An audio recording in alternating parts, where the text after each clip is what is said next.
Hello, hello, hello. Good morning, good afternoon, good evening. Thank you for your patience with my flexible start time and extra late start time this time. That's Moki saying hello. Let me know if you can see and hear me okay, please.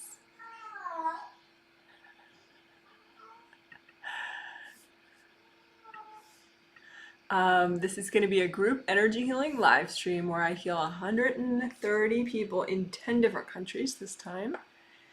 And the theme, this is the final healing of the whole month. There was a triplet set of 3 healings, and then this has been the twin set of 2 healings for July 2023. And this whole month has been a theme of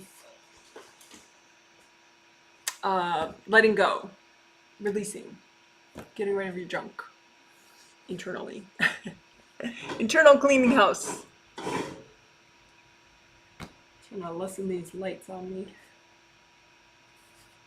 Let's see, that needs to be right.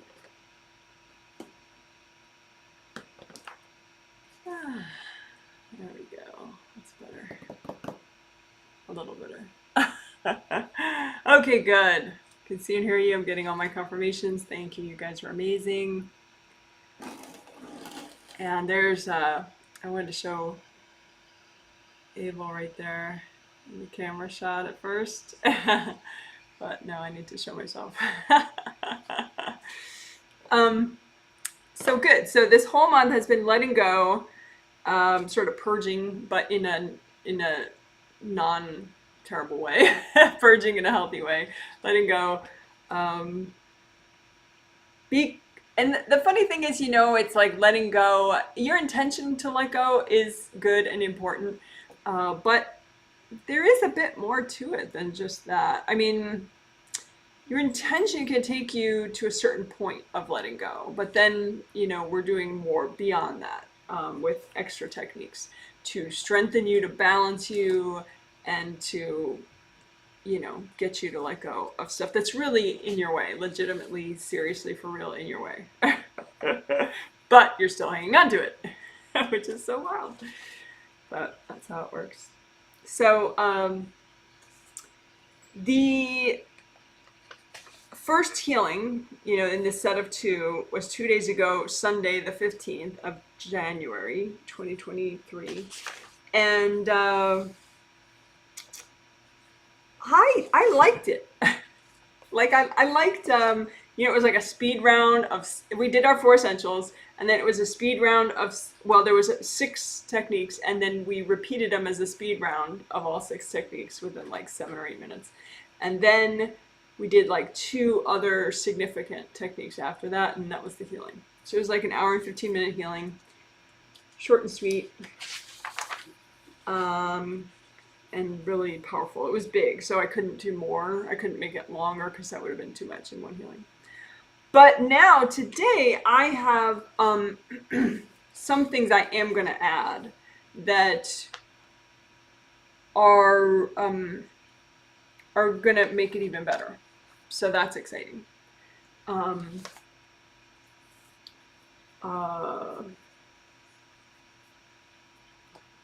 The 2 things that I want to add, one of them is some specific acupuncture points in the base of the skull. And I will show a diagram now and later when we're going to do it. Let's see. No, not that one. I don't want to do that one. No.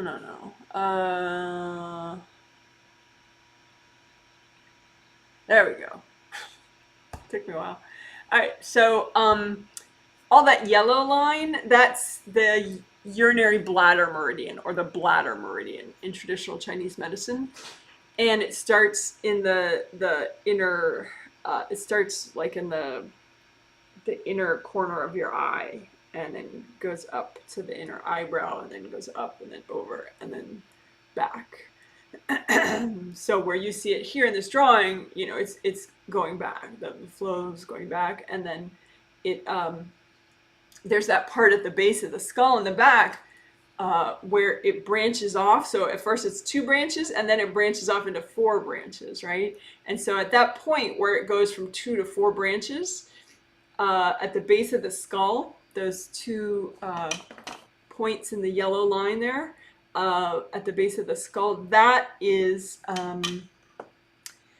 UB10 or B10, however you want to say it, but it's the bladder meridian, urinary bladder, UB, or B bladder, however people refer to it. But the number of, there were 9 points before that, and then that's the 10th point on the meridian. And those points are all little chakras, right? Which have a cylinder shape, and red is a good color for all those body chakras within the meridians. So I noticed a lot of people had UB10 damage to their UB10 chakras, those little small, minor chakras right there at UB10. There's a, that the dot that you see right there, that's a chakra. So anyway, we're going to repair that. We're going to repair UB10. Because I was noticing that it's like, because the urinary bladder meridian, it flows all the way down and then to your feet, and then it flows into the kidney meridian that then comes up through, like the kidney meridian is actually one of the tummy meridians that we do a lot. Let's see.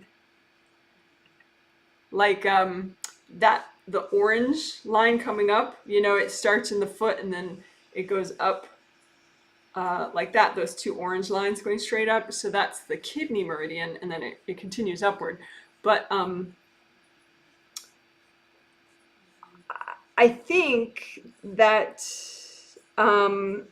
if we fix the damage in the UB meridian, that point, that one point that's particularly damaged for people, then it helps the whole thing. It helps the urinary bladder meridian and also the kidney meridian, because they flow in a pattern. So the energy goes from one meridian to the next, to the next, to the next, to the next, to the next, to the next, to the next. So if it like log jams in one place, it affects the whole system. So and anyway, I can't super succinctly, it's just the angels want me to do it. So that's like the easiest way to explain why we're going to do it is we're going to repair and unblock the UB10 little chakras right in the back base of the skull, to help no, not that one. Gosh, I have too many choices. There we go. We're going to unblock and repair. Definitely repair. A lot of people need repair to UB10 right there, and then we're gonna do slightly the whole the bladder meridian and the kidney meridian, just kind of make sure they're happy. And I think that will help people with the theme of letting go, because you need boldness, you need courage, and that is associated with these meridians if they're more balanced. So, but again, I'm not an acupuncturist, I'm not an expert on traditional Chinese medicine, but since it's so easy to heal with energy healing, all that stuff, it's kind of exciting, and so it is a part of my work. But I am not a licensed acupuncturist, which is a really impressive bunch of training and learning. If you have a good acupuncturist, that's a good practitioner to have. So long story short, yeah, we'll do UB10 repair and unblocking, and then a little bit on the urinary bladder meridian and the kidney meridian, just so you can be bold. And it benefits in other ways too. Ironically, the interesting thing is how the angels sort of led me to that is one person was talking about how, like, I'm healing her and her daughter gnashes her teeth in her sleep. And that is unfortunate because, eventually that can really harm your actual teeth, with all that gnashing over the years. And jaw tension, all sorts of stuff, right? So, but anyway, it led me to researching, the traditional Chinese medicine cause or how they would treat it, and then led me to that point. And then I noticed all the damage on that, and then I noticed how widespread it was, and the angels were like, yay, you saw it. So anyway, long story short, long story long. But anyway, so we're gonna do UB10 and add that to this, add it to what we're doing today. And also, another thing about letting go, I was looking as I was reading people's surveys, and thank you so much for the surveys. Let me get this out of the way. I was looking at people's surveys, and I think I first noticed it when someone said that they tend to get very defensive. And if that could be worked on, that would be great. Or I don't know how they said it, but it was kind of like that. They were like, well, I do get really defensive a lot. So getting defensive sort of means, you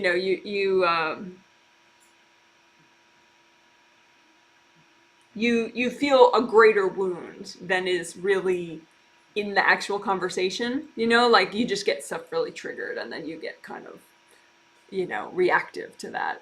So I looked at, well, why hasn't that person cleared those triggers or those wounds? And I noticed that the particular wounds that kept getting triggered over and over again, kept getting sort of irritated over and over again, were wrapped up.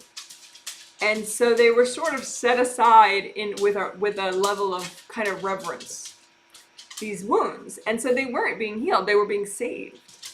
And it made me think about, like, how, like, I don't know if you watch, like, superhero movies or anything, or, like, with superheroes, in fictional comic books and stuff. There's this phrase, the origin story, right? So the origin story of Superman, the origin story of Wonder Woman, or whatever. And that's how it started. And people, sometimes they have these inner wounds that become part of their origin story in a way. Like, oh, I became a lawyer because when I was growing up, all these people took advantage of my dad legally, and blah, blah, blah. It's not true with me, but, for example. And so they were kind of wounded, or they saw someone else wounded, and it inspired them to do something, right? And so it's one thing to just have that as an inspiration for you, right? But it's another thing to actually save those wounds. So you're still it's very sensitive to you. You're very vulnerable to it still, even though, you are finding a positive way to let that motivate you. It's more ideal and healthier to heal the darn wounds of your origin story, right? If you do have wounds in your origin story, or energy blocks in your origin story, or like in your identity space, maybe, as one way to think about it too. So, so it's looking at, what that is, like, that sometimes you can have reverence about a wound, or reverence around something negative, and you save it, so you don't actually process it. And that's, and because it's so, because it is a part of your identity or your origin story or something, it's a big part of how you think of yourself in the world. Healing it or resolving it is going to be even much better. So I'm going to be able to read examples for people of things that they have wrapped and saved. I guess maybe I'll do a quick one now.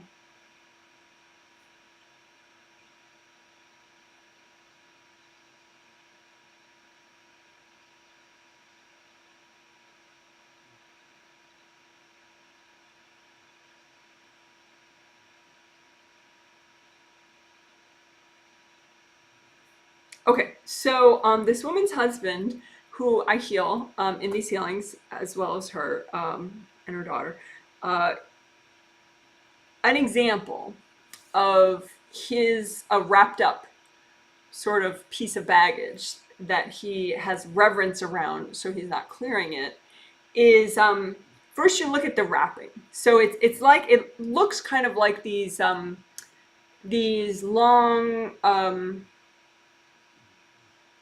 rods, these long black rods, and then they're wrapped in a black fabric. And so the black fabric, it could be blue, it could be different colors. The fabric that, it's an energy, the way it looks, it's not physical fabric.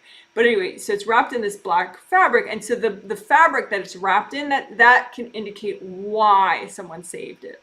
So as I've been reading this stuff, a lot of times black it shows grief. Not always, but it's such a heavy vibration that grief looks black a lot. And so the inside of it is a lot of insults and like verbal abusive energy that he got from a dad in a past life, like a couple lives ago, not even the last life. And he wrapped it up because his dad died and passed away while he was still living, in that life. And they never sort of resolved any of it, like his dad was still verbally abusive till his dying breath. Still a bitter, mean guy. And so his grief for his dad, and he really still looked up to his dad, unfortunately. And so he saved a lot of this verbal abusive energy and wrapped it in this black fabric on a spirit level of his grief about his dad and his sadness that they never reconciled. And he's been saving that rather than getting rid of it, even though he gets all these feelings about getting rid of stuff, and he's getting rid of a lot of other stuff. That stuff is still there. And it's so what we need to do, I'll walk through the steps, but there's a specific set of steps. It's not that hard, but I'll go through it when we go through it. But and later it'll be timestamp linked in the comment section. So within a day, there'll be a detailed healing summary of everything that we did in this healing with timestamp links, so you could jump right to something if you wanted. But anyway, so there's an easy set of like 3 steps to get rid of it. So it's still, you keep the knowledge and the wisdom, but you don't have any more that the harmful energy in your space, the wounds or the blocks or the dumped energy or the manipulations or whatever it was. So it should be really cool to do. It seems a little heavy to describe it, but I hope it makes sense. All right, so that's probably more than enough talking. But I think it'll be a good, both those things will be a very good complement to what we already did on Sunday that we'll be repeating. On Sunday, some of the highlights was the GVCV work that we did.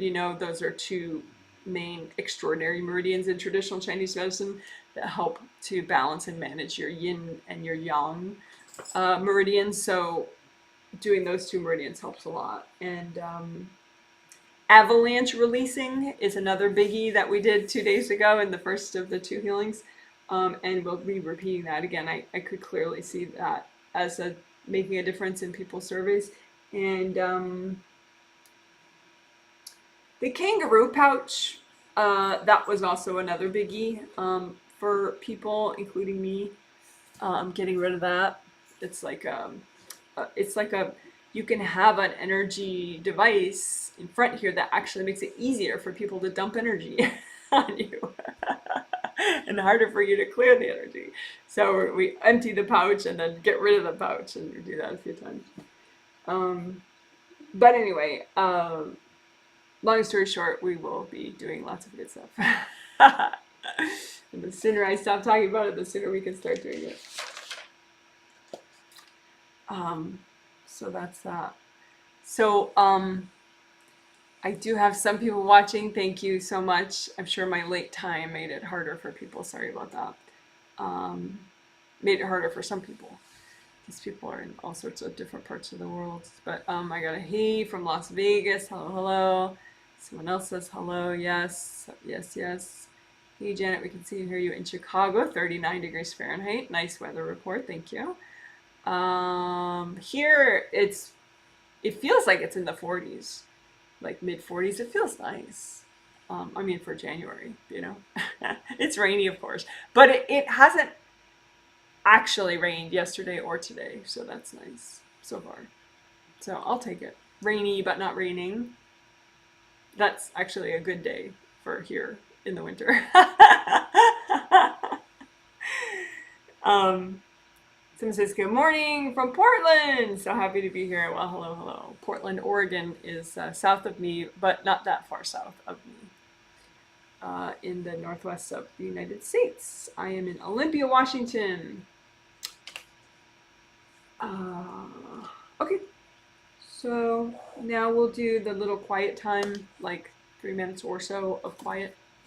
And I'll have a sip of my tea, which today is honeybush tea.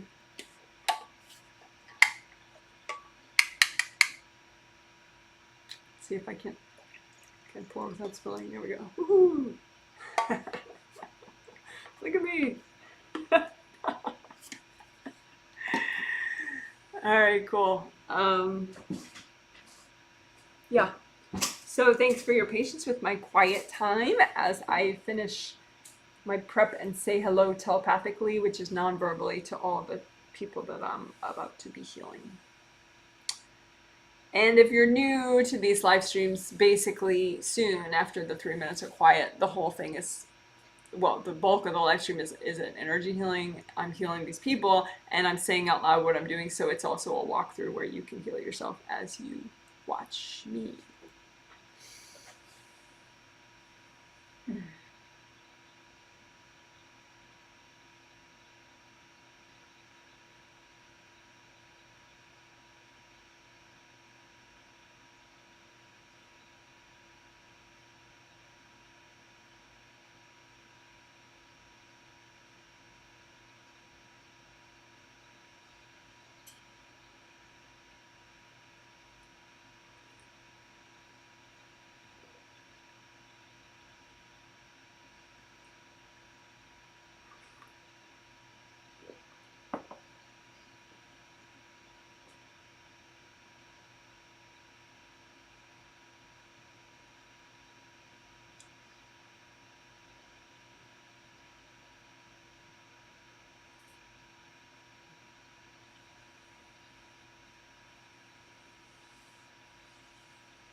Sorry about that. My phone isn't near me, and I don't want to stop healing, so please ignore my ringer.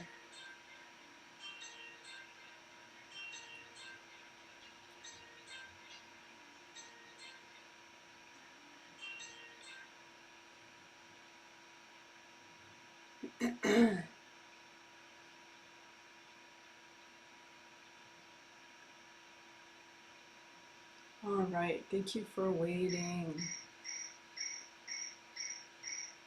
Good Lord. Lots of phone noises. So, when you heal yourself, you can make a copy out in front of you of what you're healing with your intention or your thoughts. So you don't have to see the copy.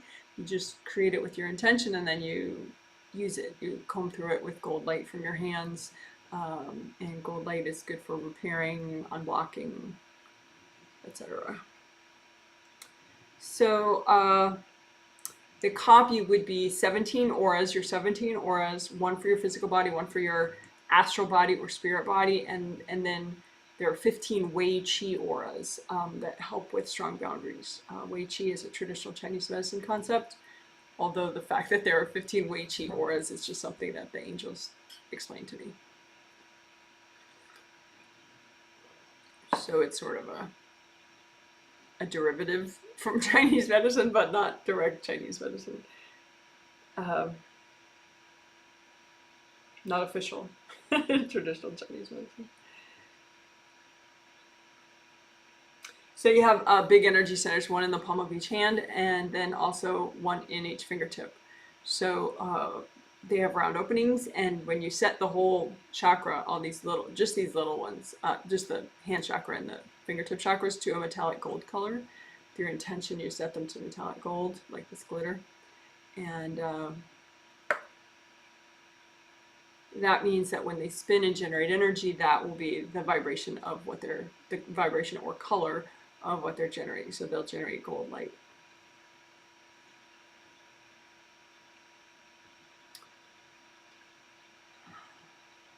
So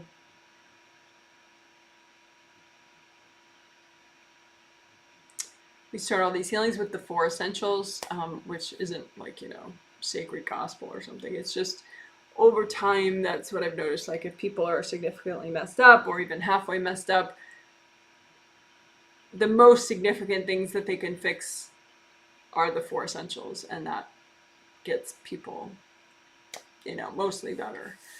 So we always start with those. Mostly or all better, actually. So grounding is the first of the 4 essentials. So let's do that. 4 essentials are grounding, or repair, creative ring repair, and chakra repair. So grounding.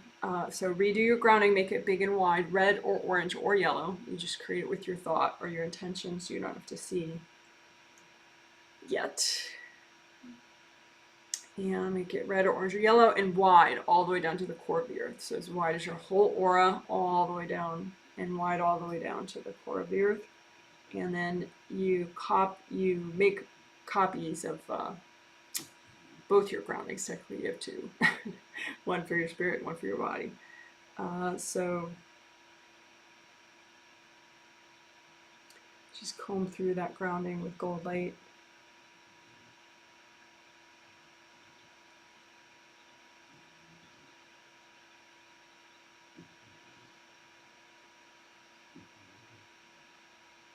You just want to melt away energy blocks so that the flow is stronger and stronger and stronger.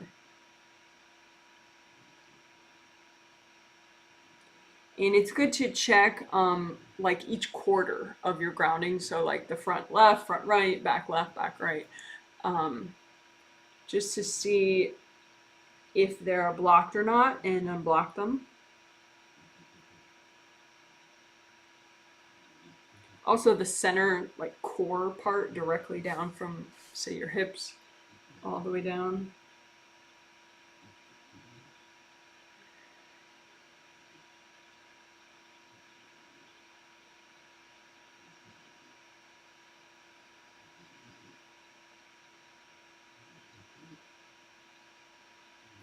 All right, so that's grounding, creating your grounding, and also unblocking it.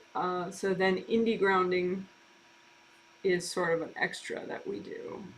Not technically one of the 4 essentials, just an add-on. So you have your copy of your grounding, and you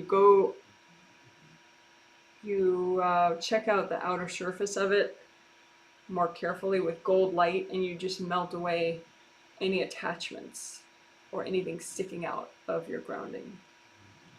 You can have hard objects that people threw that are just like half stuck into your grounding. They're sticking out, so you melt those away. And you can have attachments to other people's grounding. And you want to melt those away too, because otherwise, like, your junk goes into their grounding and their junk goes into your grounding and everybody's screwed. So that's no help.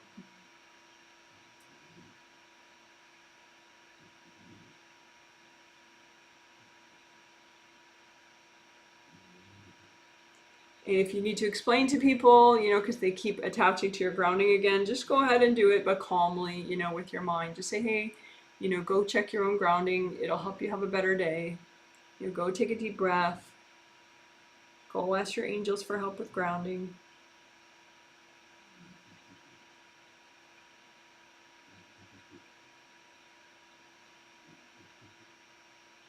So that is indie grounding, indie for independent.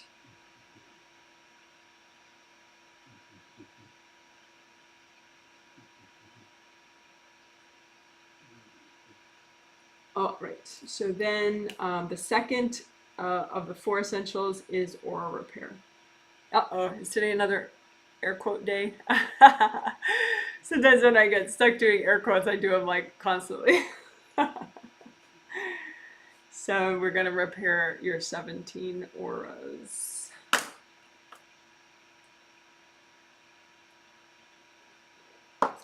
So check them out. You have the copies of all of them out in front of you. If you're reasonably present, they're all in the same place. So like, if you just had sort of a really low level vision, they would look like one big bubble. Even though there's really 17 bubbles in the same place, and then there could be blocks in various ones and tears in various ones. So you can just comb through them all at once with your hands and just try practicing, noticing things about the experience of combing through these auras. Do you notice stuck energy somewhere? Do you notice a rip somewhere?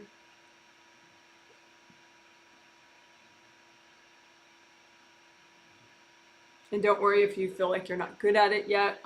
You get good at it by practicing, so don't worry.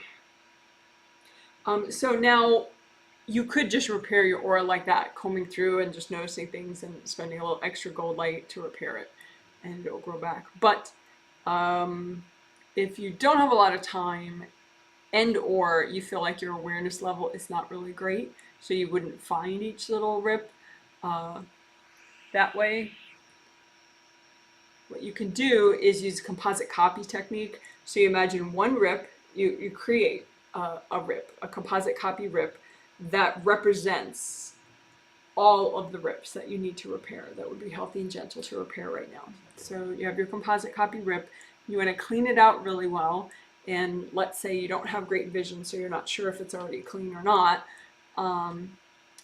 So you fill it with sticky gold wax, which is gold light from your hands that, with your intention, it sticks like a hard wax to whatever's not you. So then you can lift out all the junk as a big lump. You give it to your angels. Angels, here you go. Right? And so you still have your rip. Let's do that again one more time. Just fill it up with sticky gold wax. Have the wax stick to whatever junk is there that's not you, and lift it all out like a big lump. Angels, here you go. So now your rip should be pretty clean. So you can use more gold light to repair.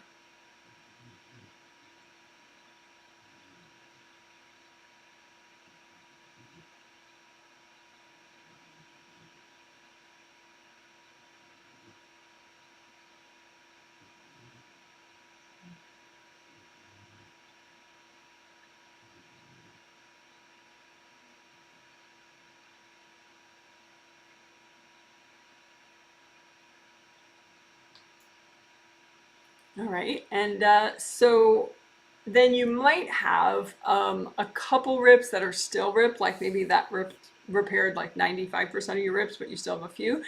And so let's do that process just one more time, a little faster. And that'll just be to repair the leftover rips. So make a new composite copy rip that represents all the leftover rips that are good to repair right now, and clean it out with sticky gold wax, fill it up with gold wax, lift out all the junk as a lump and give it to your angels. Angels, here you go. One more time, fill up this composite copy rip with sticky gold wax, lift out, have it stick to the junk so it's a big lump, and lift all that out, give it to your angels. Angels, here you go. And now you can just repair the leftover rips by repairing this one composite copy rip.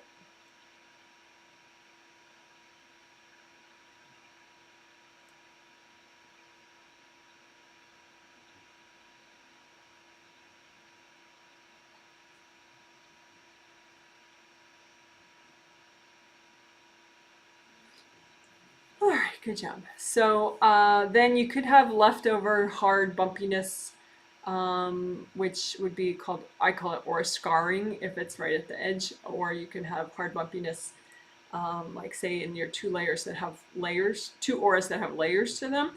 You can have a couple layers where there's like these patches of hard bumpiness, which I would call aura bruising. So you can just put copies of all your aura scarring and aura bruising in one big pile and melt them all at once with gold light.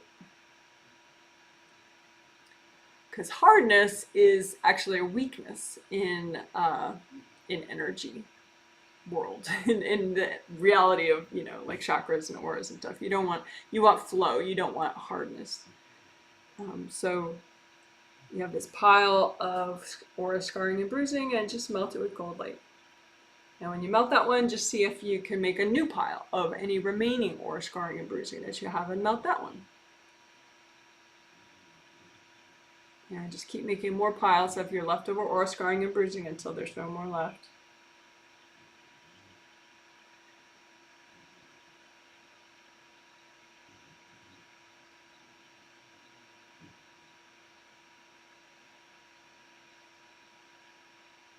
If you have any left over, just say, angels, help me with this. All right. And then sticky gold wax. Let's use that throughout your whole energy system. So throughout the edges of all your 17 auras, and then inside all your 17 auras, inside your physical body, your astral body, around the outer surface of both your groundings and inside both your groundings.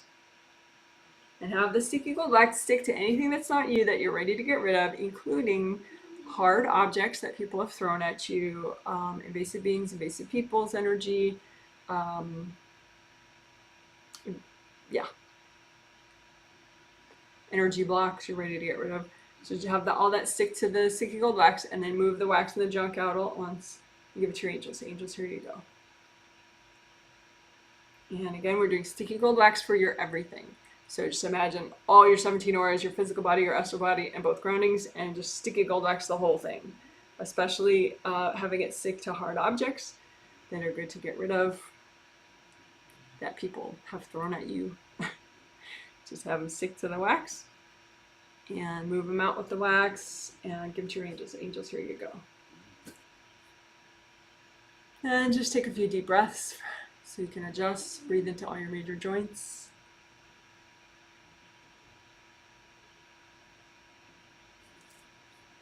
And we'll just finish up the repair, because when you get rid of the hard objects, sometimes there's a gash that is left over.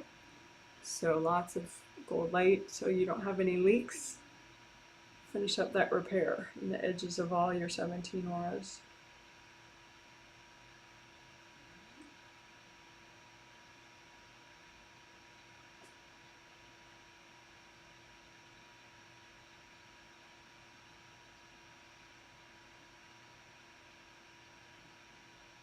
And just gold light everywhere, through all your auras, your bodies, your groundings.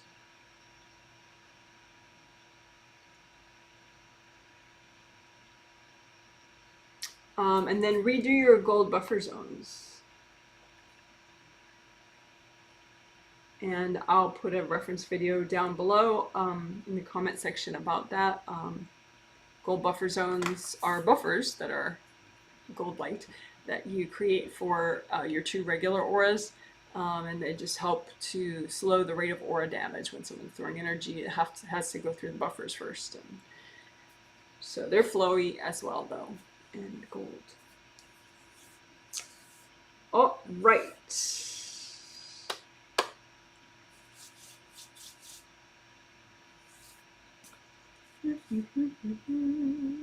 So let's do creative ring repair and unblocking. So creative rings are 3 gold rings above your head. They're technically a part of your astral body energy system, not your physical body. Doesn't make a big difference, but just FYI. But just make a copy of your 3 creative rings out in front of you and use gold light to repair them and melt cords away from them and let them relax.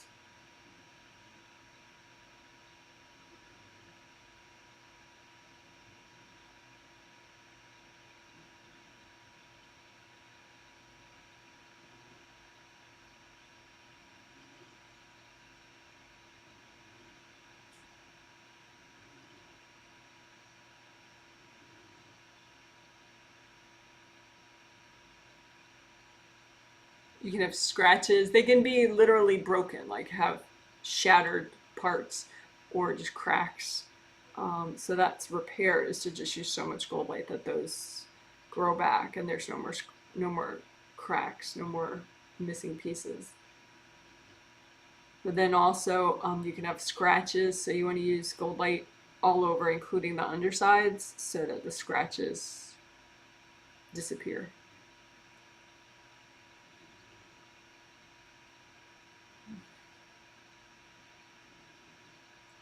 And you want to melt cords going in to the creative rings, melt those away, because that can be very overwhelming. And let those flaps relax. You have flaps that open, kind of like a puffer fish that gets bigger when it's upset. Your chakras and your creative rings, they have these flaps around the outer surface, and of the round openings, they have flaps. And so your creative rings have flaps. And so if somebody's corded in, this is sort of a top-down view of your top creative ring. And if someone's cording in to the creative ring and sending energy, which is sort of irritating, and so the flaps open. So we don't want the flaps open, but don't jam them shut, don't force them. Just keep melting cords until the flaps relax more and more until they're just flat and shut. So then it's just like a smooth round ring without the flaps open.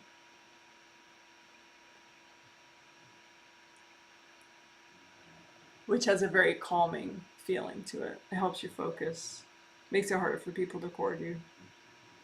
That's how stress can kind of snowball, because once those flaps are open, you're already feeling overwhelmed, and then it's easier for people to cord you than it otherwise would be. So then it's like your stress can just exponentially increase. So we don't want that. So let those flaps relax and fall shut as you're melting the cords going into your creative rings.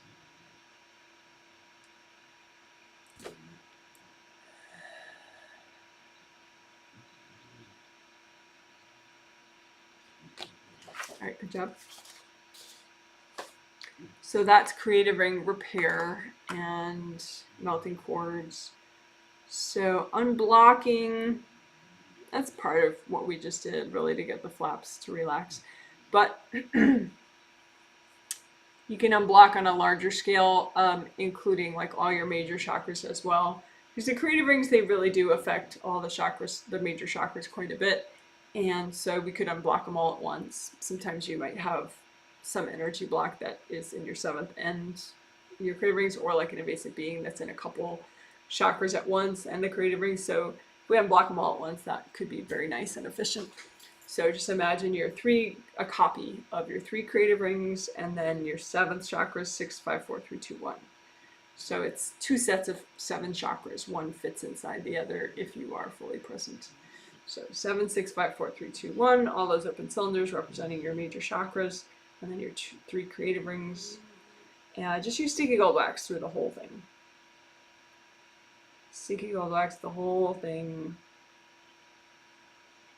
And have the wax stick to everything that's not you, including invasive beings. And just move all that junk out at once as a big lump. Give it to your angels. Angels, here you go.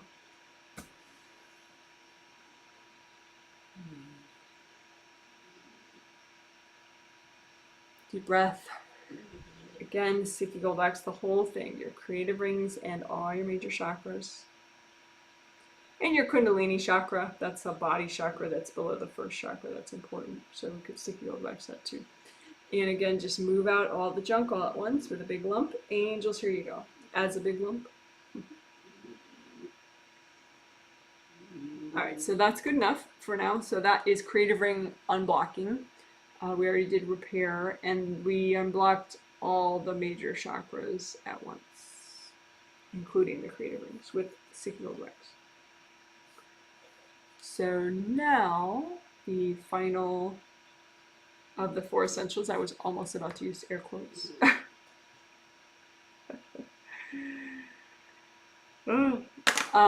is chakra repair.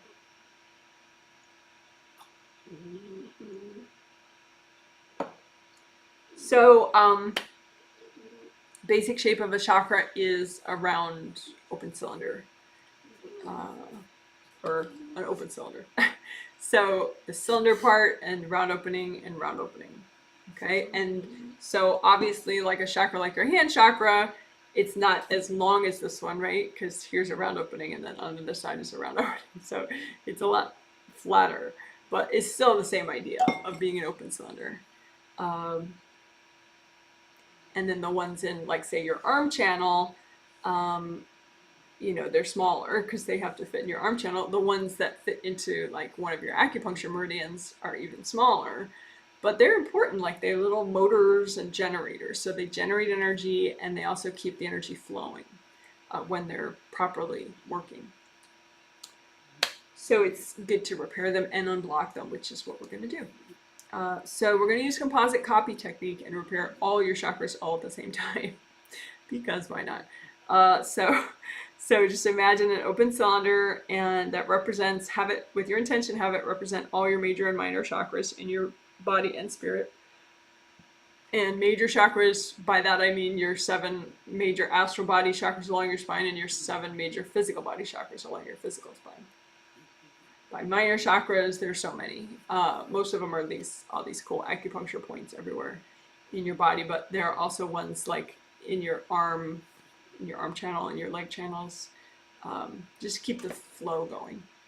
But anyway, so all your chakras, they're represented by your 1 composite copy chakra, and then you repair and unblock that with gold light for your hands.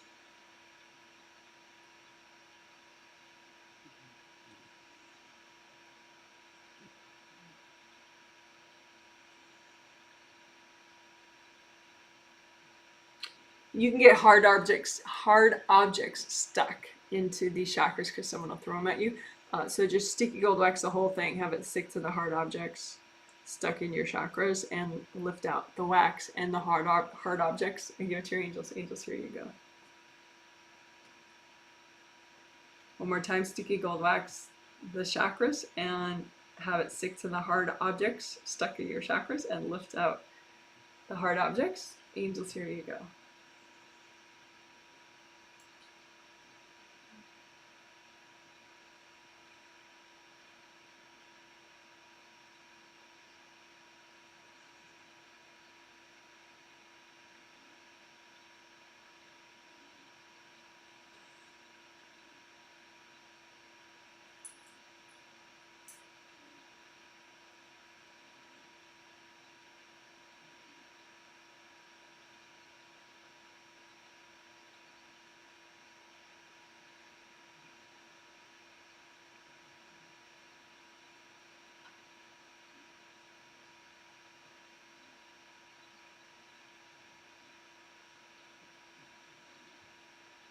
And keep melting cords that are going into these from people or beings.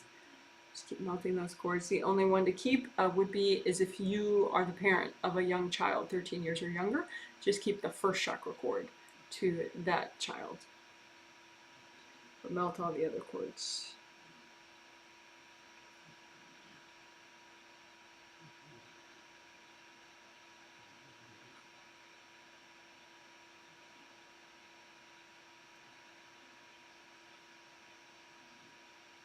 And as you melt those cords, the flaps around the round openings relax and can fall shut.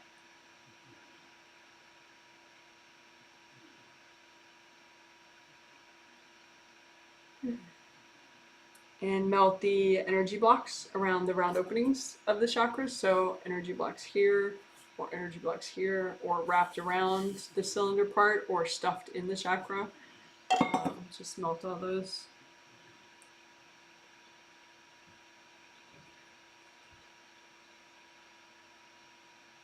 And your intention, I would say, is good to be that you are wanting to clear and heal and repair to the extent that's healthy and gentle to do right now.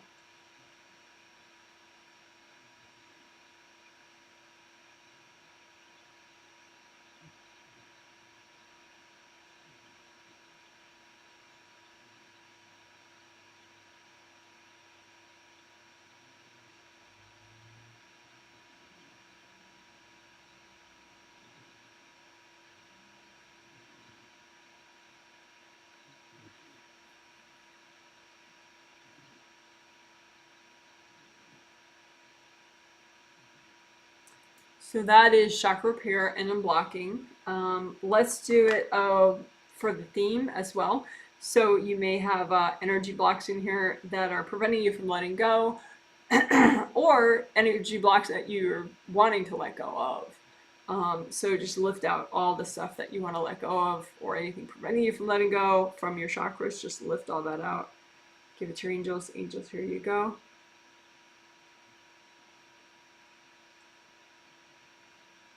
So anything preventing you from letting go, or literally stuff you want to let go of that's good to let go of, just lift it out of your chakras. Give it to your angels. Angels, here you go.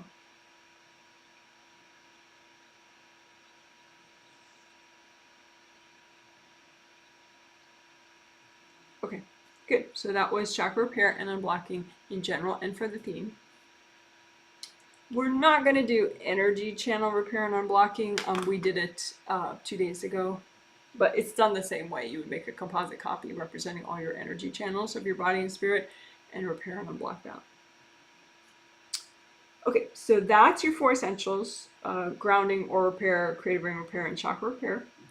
And we did it. So, rock star. Now we will do, I explained this in a pretty lengthy explanation in the intro. We're going to do the UB10 acupuncture points there. Those are little chakras. The dots, the yellow line, if you look at the yellow line in the diagram that I'm showing, that's the UB meridian. That's part of it. It starts in the corner of the eyes, goes back, and then you see that part of it there, and then those yellow lines continue down your back, and they do cool little changes, but essentially they go straight down with different little swerves all the way down to your toes. But that's the bladder meridian, or the urinary bladder meridian. It's not yellow in real life. The energy flow ideally would look red on an energy level.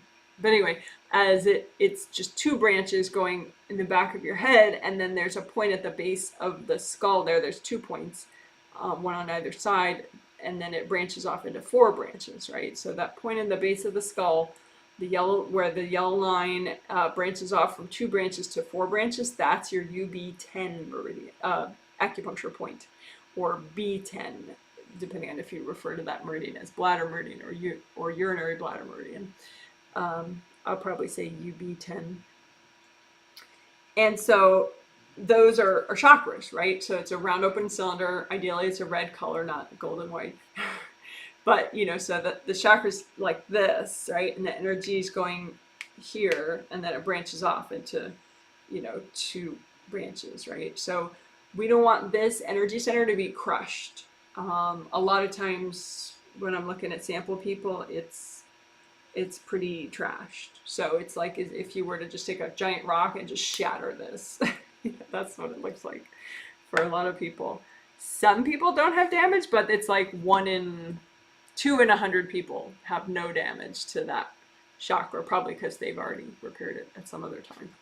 But anyway, so now we're going to repair them. So you can make one composite copy that represents both of your UB10 chakras and repair them both at once. So why didn't they repair when we just repaired all chakras at once? Sometimes the damage is just too extreme. And so you need to do it one at a time and just really focus on it.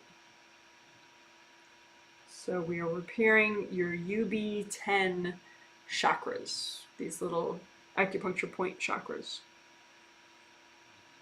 So you make an open cylinder shape and have it, with your intention, have it represent your UB10, your 2 UB10 chakras. And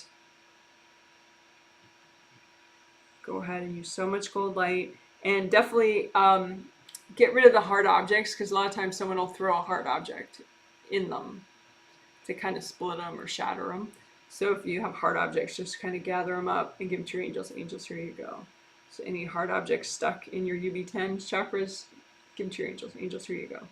Oh, and also what I should have said first probably is, if you have any invasive beings in or around your UB10 chakras, or that at all would give you grief about repairing and unblocking your UB10 chakras, so just imagine, line up like a suspect lineup of all the invasive beings that might get in the way of what you're doing with your UB10 chakras, and just say, angels, can you please recycle all these beings? And just let the angels do the work with that for a sec. Keep breathing. So again, you have your copy of your UB10 chakras. It's a composite copy representing both your UB10 chakras right there. And you're going to keep repairing and unblocking, but double check, are there still any other invasive beings that might screw with you before, during, or after, this repair process. And just line them all up. And any beings that think they should be corded into here or affected in any way, any invasive beings like that, just say, angels, can you recycle all these invasive beings? Because you don't want to get a backlash from your healing, where like some beings like, hey, I like being there, bam, and then you get a headache, We don't want that. So it's good to be proactive and just get rid of those beings. Have your angels recycle them. Okay, so now you can continue with your work on your UB10 chakras. Just repair them.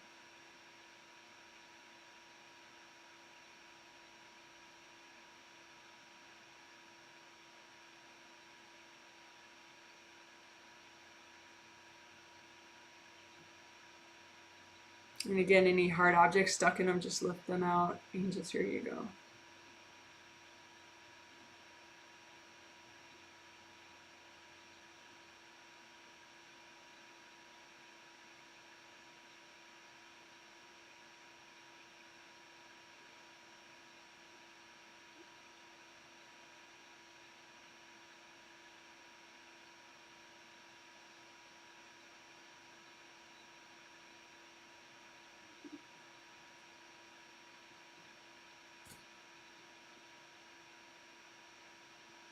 So just take a deep breath, and from your head to your toes, just deep breath. How does your back feel? How do your shoulders feel? How does your eyeballs feel? How do your toes feel?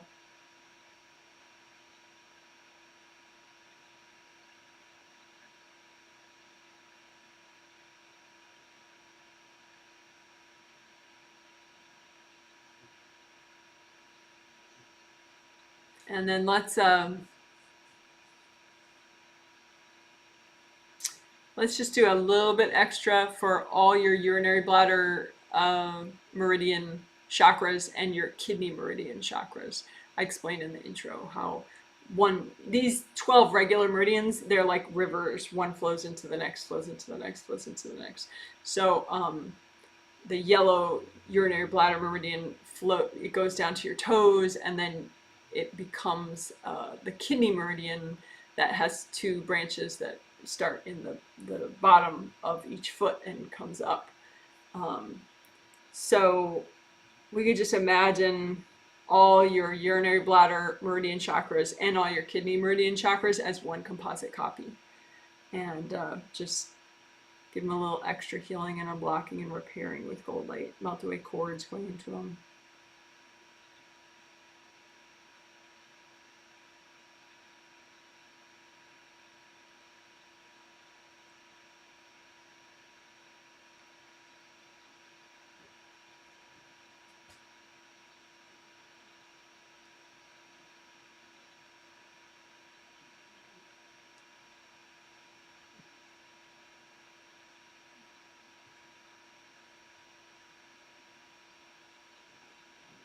Any hard objects in them, just lift those objects out, give them to your angels. Angels, here you go. Any hard objects, angels, here you go. Finish up the repair.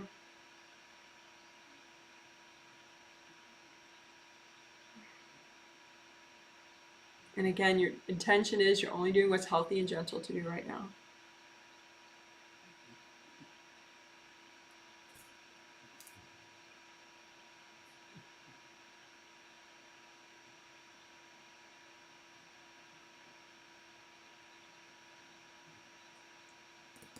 All right, good. So that was healing, repairing, and unblocking your UB10 acupuncture points at the base of your skull. In the yellow line there, the points when two branches turn into four branches, that at that point and the base of your skull, that's the UB10, urinary bladder 10 acupuncture point, which I explained in the intro a lot. But anyway, so that's UB10, repair and unblocking, plus urinary bladder and kidney meridian chakras, all of them. We did extra repair and unblocking. And why do we do that? Well, I mean, you get even more benefit, but also, you know, if you repair one part of the river, then there's more flow going to, you know, further down the stream, right? And so say you have some damage further down the stream, you might feel it more than you did before, because now you fixed one part, and so now there's more flow, and so now you feel this other problem that you didn't feel before. So I don't want to give people this sense of like, oh my goodness, I have these aches and pains, or this symptom that I didn't have before, you know, it's negative symptoms. So if we repair and unblock, to the extent that's healthy and gentle, all of those chakras along those two meridians, you're less likely to have the negative, any sort of negative weird feelings, and just the positive relief from the healing, which is what we want, of course. And your survey results would be your survey feedback would be very appreciated if you could fill out a survey. Usually the second survey, you know, this is the final survey of the set. I'm not as interested in it, but this time, I shouldn't say usually. Sometimes I'm not as interested in it if I'm not doing anything groundbreaking. But these days I try to do something groundbreaking all the time, so really I am interested in it. Okay. Enough talk about that. So then...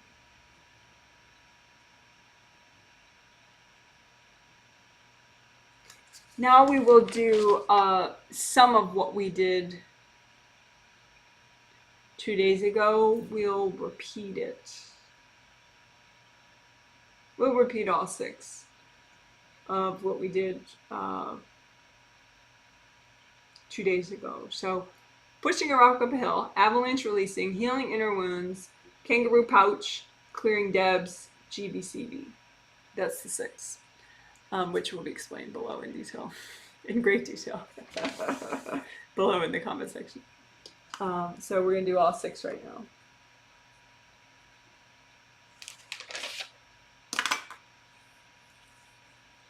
It'll be sort of a halfway speed round, what I'm doing, because I'll explain less, just because you can listen to the healing 2 days ago if you want more explanation of these things.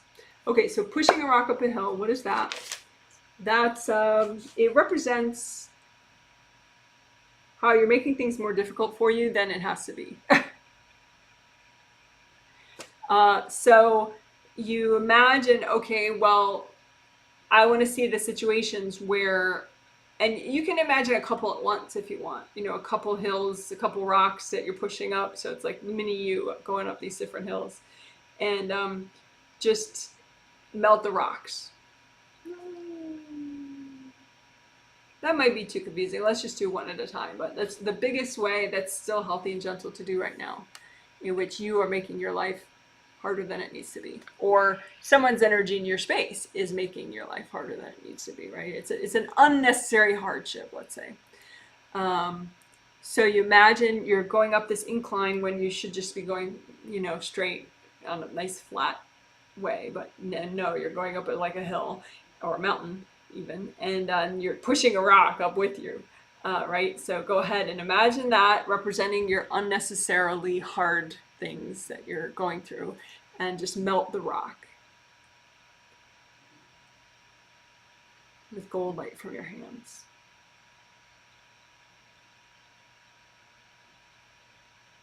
And then melt the energy blocks, creating that hill or mountain effect. So just line up the energy blocks internally within you that are causing that hill, and just melt those away.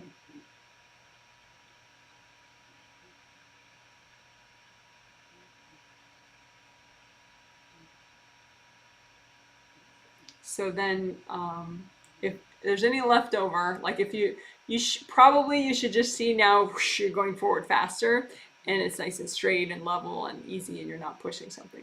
It's easier. If that didn't clear, just say, angels, help me with this. I will do one more. So a way in which your life is unnecessarily hard. So just imagine the hill that you're trying to trudge up, and the rock you're trying to push up ahead of you, and just melt that rock with gold light.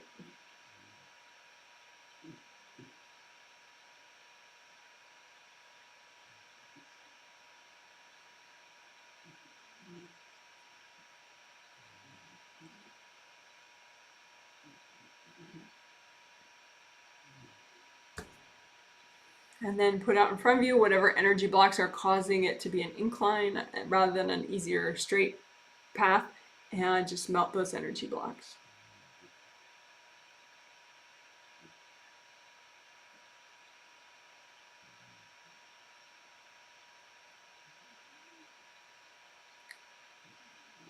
And if any of that still exists, the rock or the hill or anything, just say, angels, can you help me with all that? So that was pushing a rock up a hill. So then the next thing is avalanche releasing.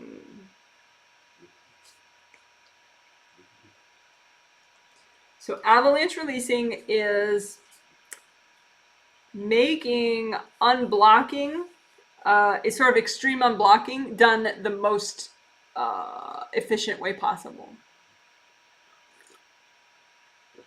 So you think of, put a copy out in front of you of your most compacted part of your energy system. That's still really good to unblock right now.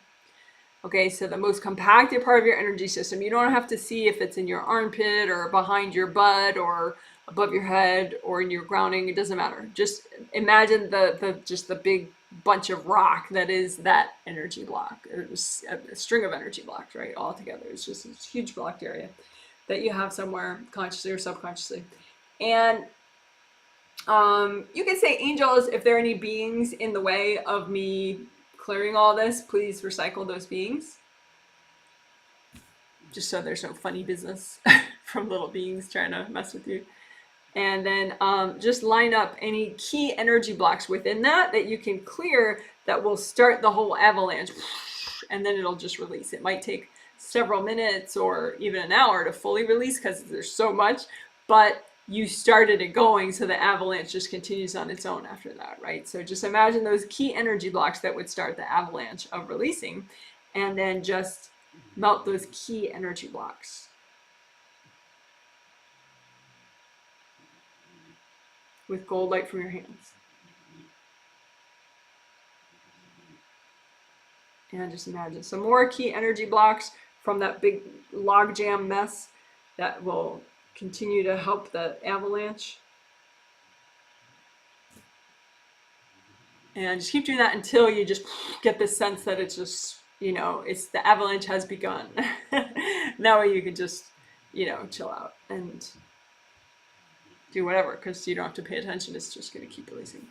Also, with avalanche releasing, you should check your grounding. Make sure you have excellent grounding. So just have a copy of your grounding. Check all 4 quarters of your grounding. So the front 2 quarters of your grounding, front left, front right. Just make sure those really release well. And then back left and back right of your grounding. Just make sure those release really well. Melt away the blocks. And that core center part. Make sure that releases really well. Melt away blocks.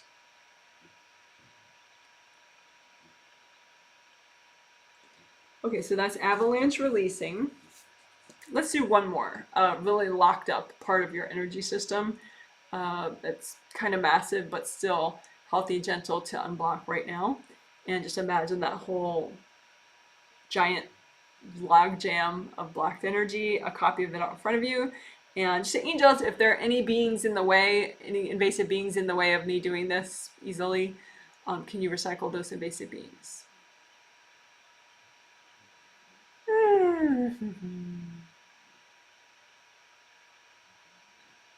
And then just imagine those key energy blocks that would start the avalanche of this whole giant thing breaking up and releasing, and melt away your key energy blocks. Imagine those out in front of you and just melt them away with gold light.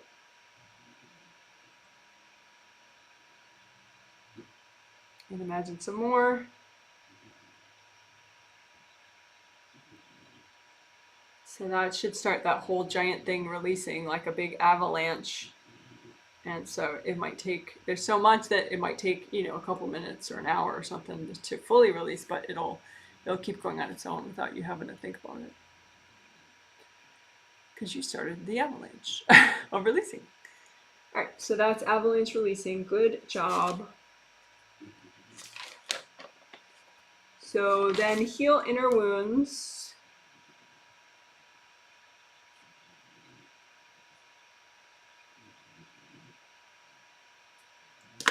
So this is just the regular way that we usually do it. We're going to do something later, kind of a cousin of this, I guess.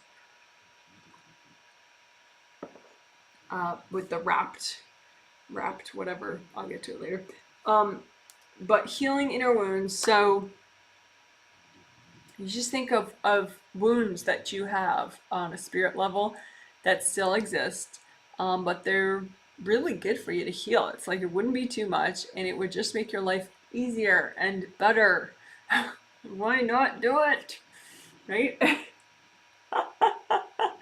So just imagine these inner wounds like slashes out in front of you and melt them away with gold light. Just paint the slashes with gold light. Keep breathing.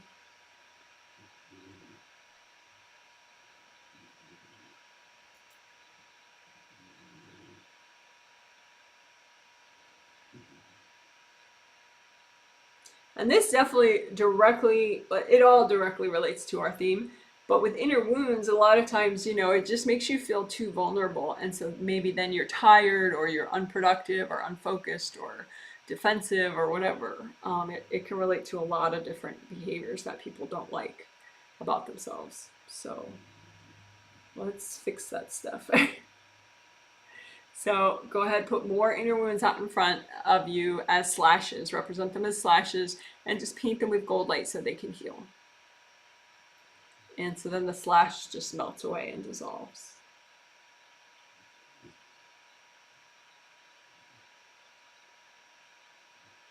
And just keep breathing.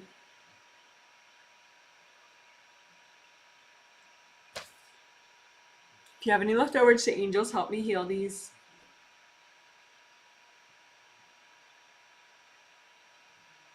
All right, good job. So that was healing inner wounds. So then we'll do the kangaroo pouch.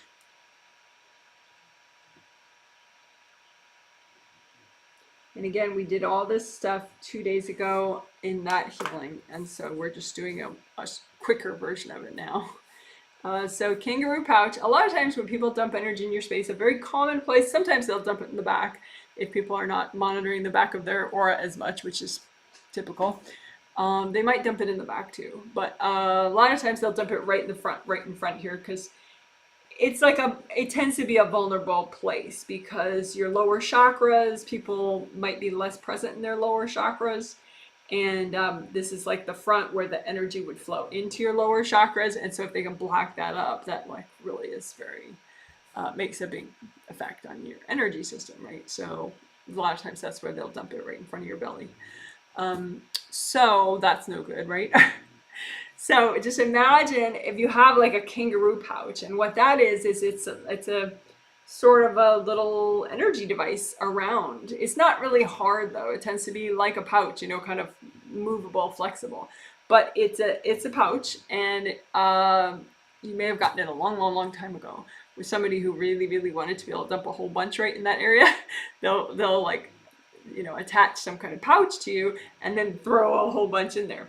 So anyway, just be aware if you have a kangaroo pouch. And first, I guess you could say, angels, if there are any invasive beings that are in the way of me doing this work, just get rid of them. Recycle them for me, please. Right? So that way, if you have any invasive beings at all in the area or that would give you grief, just have them recycled. Okay, then surround the contents, what's inside the pouch, which is basically dumped energy from everybody. Just surround the contents with gold light. And you can do it right like I was doing it at first, you know, right in front of you like this, or you can make a copy out in front of you. And you imagine like, you know, like this, and then here's the pouch, and just surround the insides with gold light so you can lift it out and give it to your angels. Angels, here you go. Again, empty out that pouch, lots of gold light, freeze whatever in there, lift it out, angels, here you go. And then get rid of the pouch itself. Just imagine, how is it connected to you, like maybe hooked into your spine or your chakras or in the back of your body. So just melt away the straps and any connection to you, so you can just get rid of the entire pouch at once. Angels, here you go. Just give them to your angels.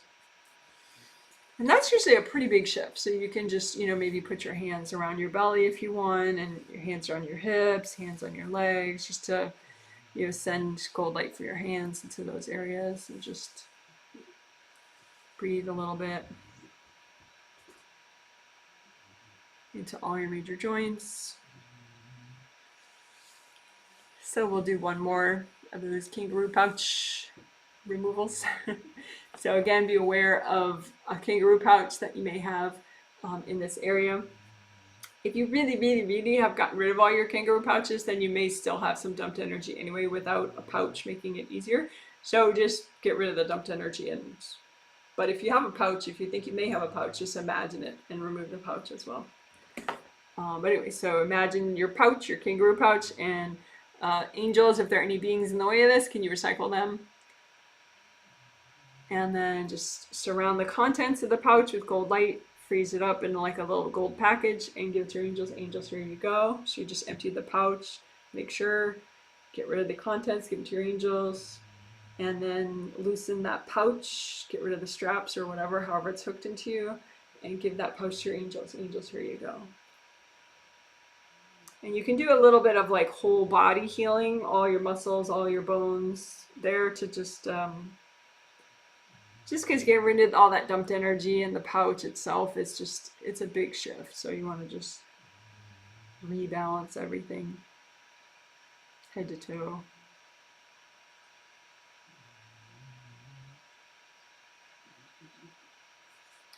All right, so that was kangaroo pouch. So then clearing debs, doing them in the exact same order I did 2 days ago, because it worked out really well then, so no need to reinvent the wheel. So debs, DEB is an acronym. It stands for deep energy blocks, which typically you shove in the back of your aura if you're repressing them, or somewhere in one of your chakras. But we don't have to worry about specifically where they were, because we just, with our intention, grab them and put them in front of us and explode them. And if it makes you feel better or makes it more fun, you could make a safe bomb exploding chamber and load it up in there, and then use a remote control to blow it up within the chamber so that it, like, you feel more safe as you do it. You feel less triggered. But I mean, you could also just line up the debs out in front of you and melt them with gold light, or if you're healing yourself, you could blow them up. But anyway, you can have that safe bomb exploding chamber. You could also have like a big gold blanket out in front of you and just put all the debs on the blanket and then melt them. I think maybe that's what I'll do this time, but whichever you want to do is fine. So you have your gold blanket, load up all your debs that would be really good to let go of right now. Get rid of, so all your debs, and then have your angels check. Angels, can you make sure this is all good to clear right now? And then go ahead and use lots of gold light and melt away all these debs.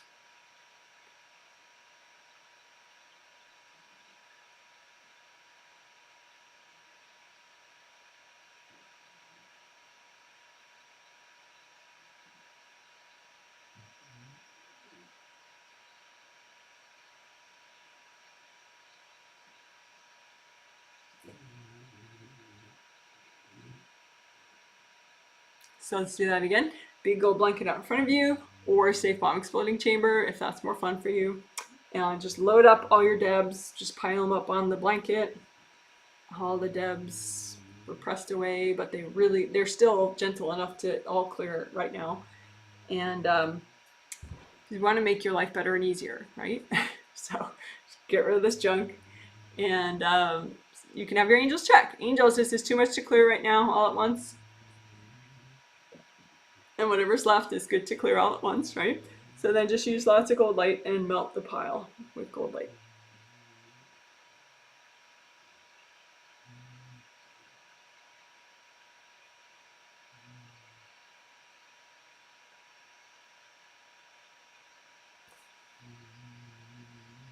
If you have any left over, say, angels, help me with these.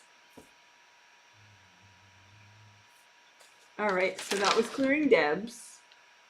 So now the sixth of those 6 ones that we're doing all together is GVCV.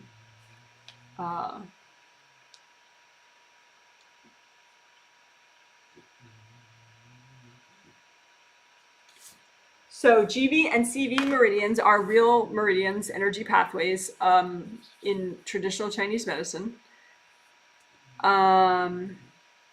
And they're called extraordinary meridians. They're one of the extraordinary meridians, which means it's not like your 12 regular meridians of your body where, you know, it's like a series of rivers, one flows into the other, flows into the other. These extraordinary meridians help in different ways. So the GV and the CV meridian specifically that we're going to work on, the GV one goes up, starts in the crotch, goes up the back, hooks around like a candy cane, and ends in the roof of your mouth. And that helps you to manage and support all your yang meridians. So self-assertiveness, and all yang meridians, they do a lot more than just helping you be self-assertive. But anyway, and then your yin meridians are supported by your CV meridian, this special one. And it just is easy. It starts in the crotch, goes right up in a straight line to the tip of your tongue. And that helps you support all your yin meridians. So like yin, you know, gentle, vulnerable, also like, you know, giving birth to new ideas, you know, all sorts of interesting things. So you need both yin and yang to be really good, and you need all those meridians to be good. So these 2 GVCV help to sort of oversee those 12 regular meridians. So long story short, they're good to repair and unblock. So just imagine GV and CV like as if you're seeing yourself in profile. So the GV is like a big hook, you know, like straight up, and then it hooks around, and the CV is just shorter and straight up, right? So you have two tubes, right? Flowy tubes. Red is the ideal color for both of them, and then, but they can have like burnt, crusty parts that are blackened. So you want to just use lots of gold light and especially at the very bottom, they can be kind of plugged up.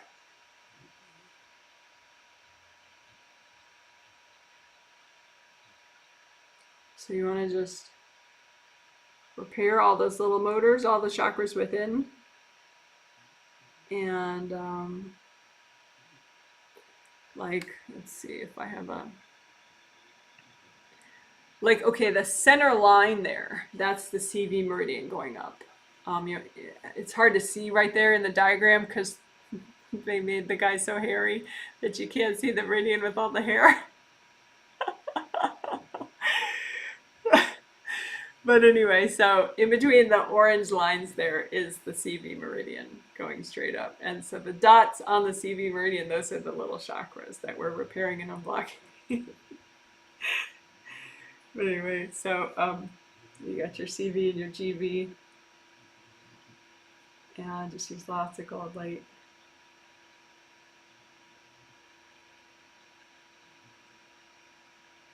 So an example of that GV, see that center line going up the back, that it's easier to see. It's like a, here in the diagram it's gray, but it's in real life, ideally the energy of it would be red. But anyway, that's that midline, the center midline, that's the GV meridian going up and around and ending in the roof of the mouth. And those dots are the little motors, little acupuncture points that we're repairing and unblocking.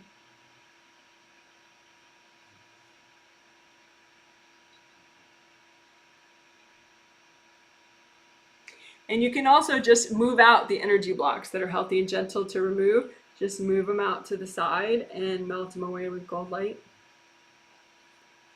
So move out the energy blocks in CV and GV and just melt them away with gold light. Move out the energy blocks in GV and CV, and you can hand them to your angels. Angels, here you go. Take a few deep breaths from your head to your toes.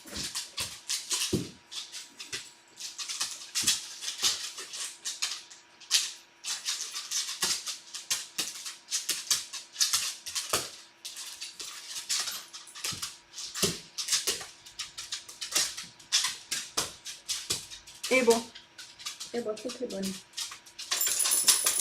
So again, CV and GV meridian, move out the blocks and just melt them away with gold light.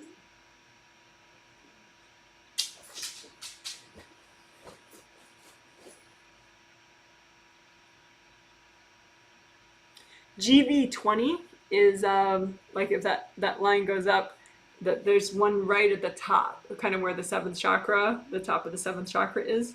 So you can imagine a giant version of your GV20, and just so it'd be kind of like this, but red, you know, up in there, right? Because the GV meridian goes like that. So just your GV20 and just repair it and unblock it.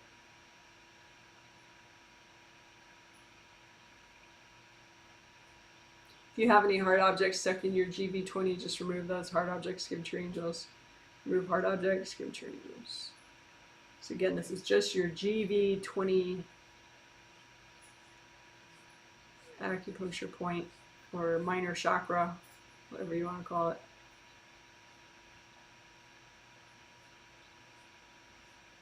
GV stands for governing vessel, so GV20.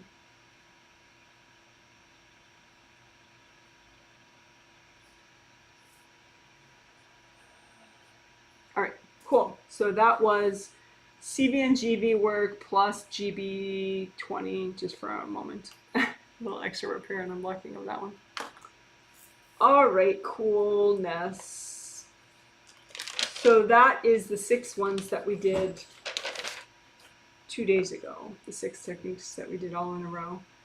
Now I want to do the wrapped or saved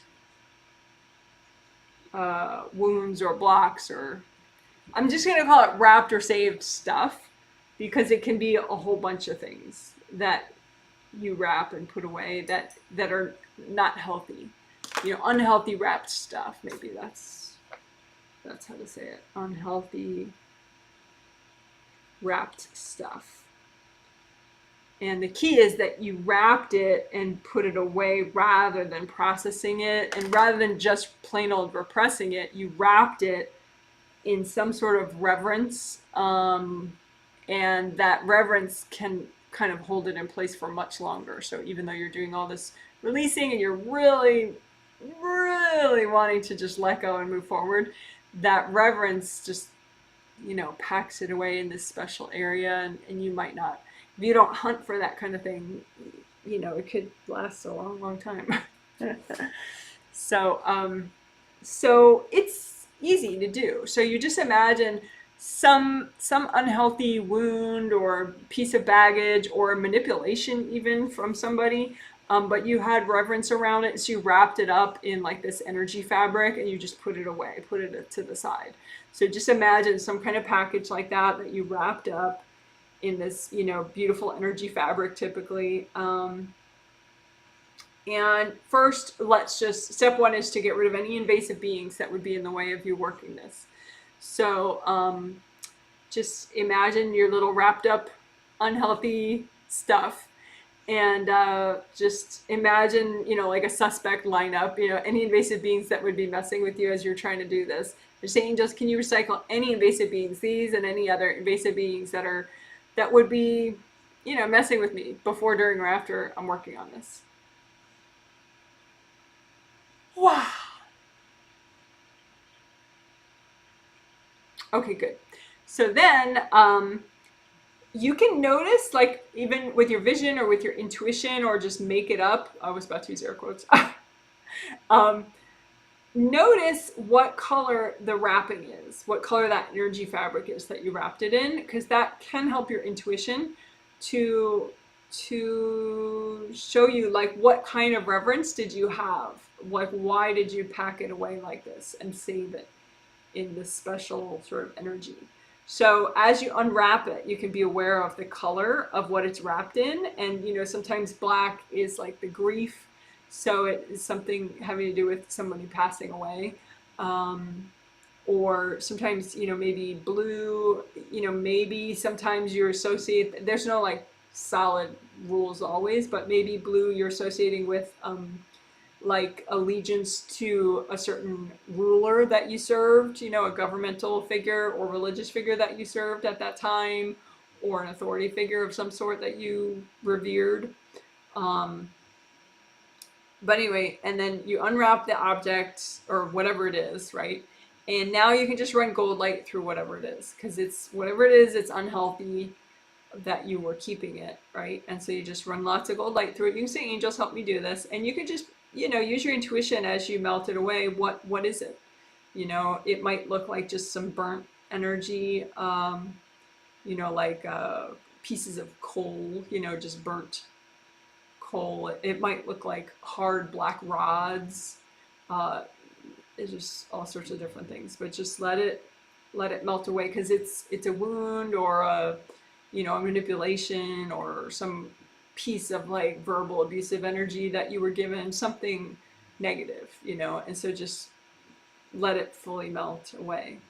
You say, angels, help me do this. And then you just have your reverence left over, right? And so you can just melt that too, or give it to your angels, and you'll just get it back as your own energy, the fabric part, because that fabric part is you. Okay, so that was wrapped, unhealthy wrapped stuff. We did it one time. So let's do it again. I'll read an example. So you did it once already. So then I'll read an example, and then we'll do another one.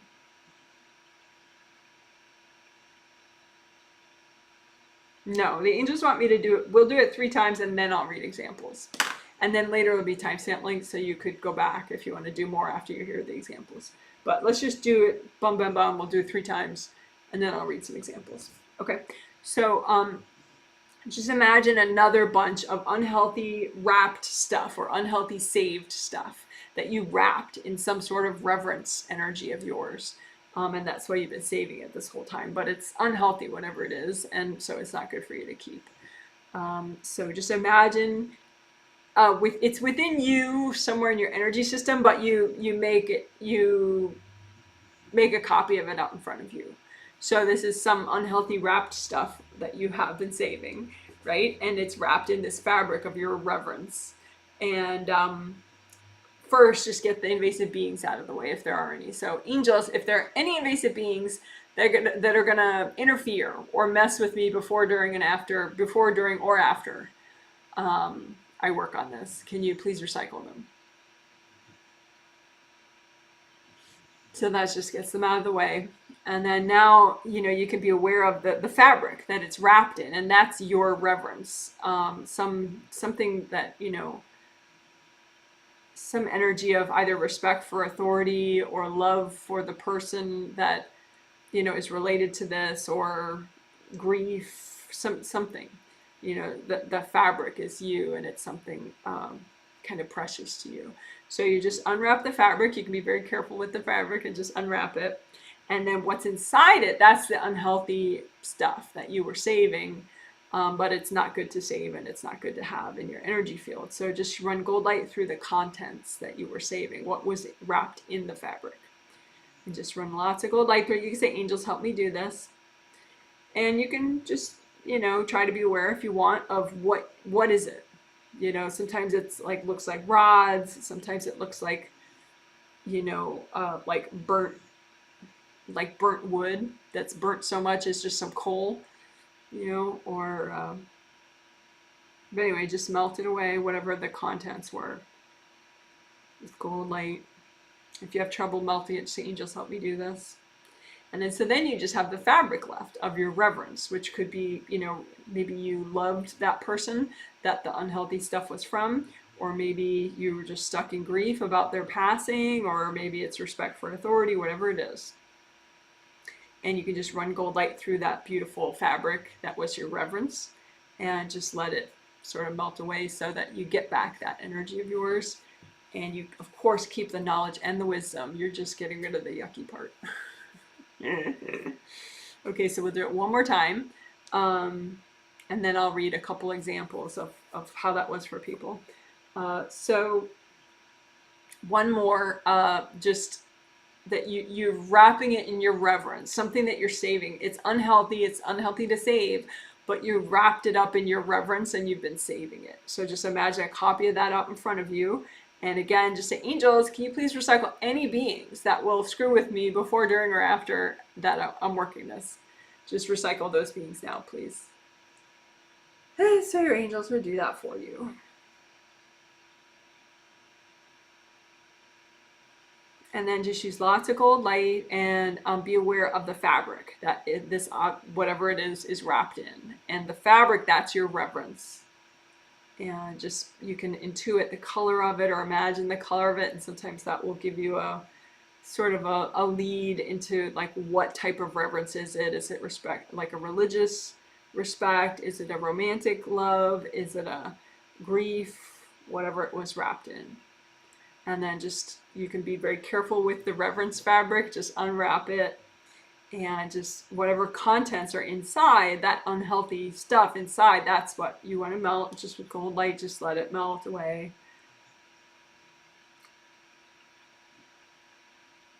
And you can say, angels, help me do this. And you can intuit what it is. It could be a whole bunch of things. And then just lots of gold light, and let it melt away, whatever contents that you were saving that are unhealthy to save.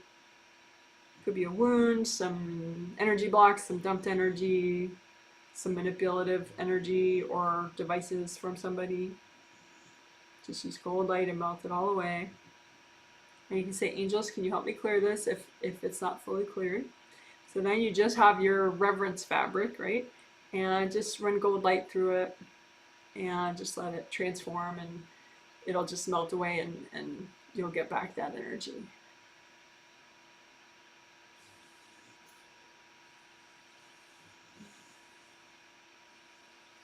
And you can redo your grounding.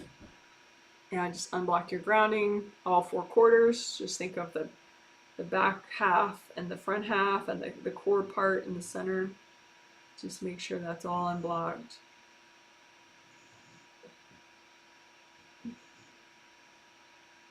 All right, so that was the doing part. We did it 3 times, and then we unblocked grounding.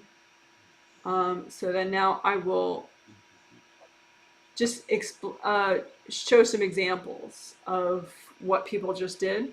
So one person, she was somebody's daughter. She is somebody's daughter. She's actually an early teenager. And one of her sort of unhealthy things she was saving with reverence energy.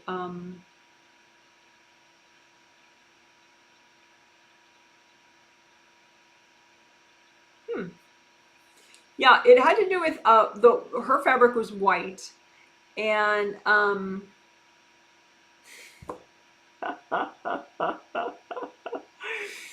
it had to do with reverence for her grandmother it's in a past life, but reverence for her grandmother in that life. And her grandmother passed away, and her grandmother was actually very, not always actually, but she could get very angry and scold her, and then she passed away. And this passed away when she was young. I mean, like, the girl passed away. The girl had the grandma. The grandma was scolding, and then the grandma passes away. And the grandma, she came back, just to visit after she had crossed over. And but people thought that she was a ghost and that she was still scolding everybody, and she was still angry at everybody. And so they were a little phobic about it, even though it wasn't true. She really did cross over. She wasn't a ghost. She was just trying to say hi and say that she cared about everybody, but everybody just remembered like how mean she would be and when she was pissed. And so this little girl was scared of her. So it's like all this fear of ghosts that's wrapped up in this reverence of like her love for her grandmother. And so it's a lot of fear of, what you can't see, and, fear of ghosts, and fear of someone being mad at you that you love, all that stuff. So anyway, she melted it away, and she converted the fabric just back into her own energy. But now she's a little more confident because she doesn't have that big lump of, saved fear. So there's that. Another person, she's an adult, and she gets these healings, and one of her reverence, unhealthy saved things that she wrapped in her reverence, and so she saved it for a long time, is from this life. And it's actually a lot of criticism that she got from her dad when she was much younger, when she was a kid. And it's wrapped in this fabric because she really does respect and love her dad. And so that energy of like, technically verbal abuse, it was very harsh criticism, is wrapped in that reverence. And so she melted away that energy, the energy blocks of his, really judgy, sort of cutting judgments of her. And so she melted that away, so it's no longer in her space. And then she converted that reverence fabric, just into her own energy. So her heart chakra is a lot lighter because of that. Because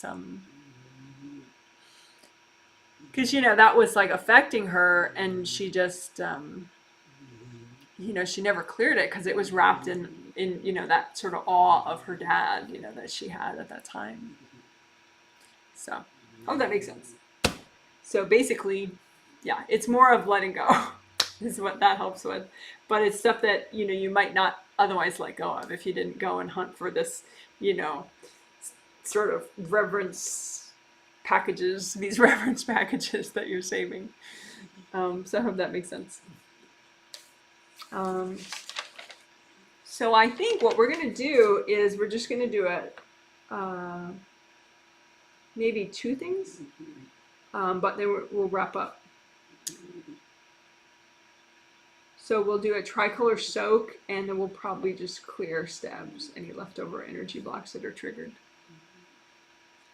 So first we'll do a tricolor soak. So that's easy. It's also a quick 5-minute video if you ever want it. It'll probably be linked below too. It's called Tricolor Earth Energy Soak. But just so redo your grounding, red, make it red this time because we'll go through all the 3 colors. So nice big red grounding. Sorry about that. Nice big red grounding. And then use it like a red straw and bring up red earth energy. Up, up, up, up, up, up, up, up, up, up, up, and soak everything in red earth energy. Then bring that down to the level of your 3rd chakra. And make your grounding orange. And use it like a big orange straw and bring up orange earth energy all the way up, up, up, up, up, up, up, up, up, up, up, up, up, from the core of the earth all the way up, and soak everything in orange earth energy. And then bring that down to the level of your grounding at your 3rd chakra and make it a big yellow grounding. And use that like a big yellow straw. Bring up yellow earth energy from the core of the earth. Up, up, up, up, up, up, up, up, up, up, up, up, up, up, up. And soak everything in yellow earth energy. Couple deep breaths, and then you could leave that up if you want and change it back to orange or red if you prefer, or leave it at the yellow, or you can bring it back down to the level of your normal grounding, and again switch it to one of the 3 colors that you prefer right now. So that's a Tricolor Earth Energy Soak. And then just to make sure we're cleaning up, we don't have anything significant triggers still, just put out in front of you any stebs. This is clearing stebs. So stubborn triggered energy blocks. Triggered energy blocks that are a little extra stubborn so they haven't cleared yet, probably because somebody's courting them. So just put your stebs out in front of you, stubborn triggered energy blocks, and just melt the cords going into these energy blocks using gold light.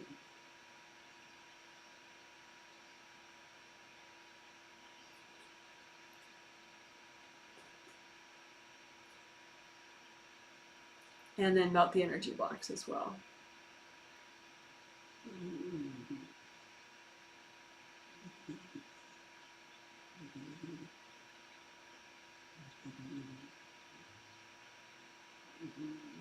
And one more time, any leftover stebs that you have, stubborn triggered energy blocks that might be in the front of your aura, just irritating you on any level, making you feel uncomfortable, potentially, anything that could affect your sleep too. Just put those energy blocks out in front of you and melt cords going into them from other people, and then melt those energy blocks.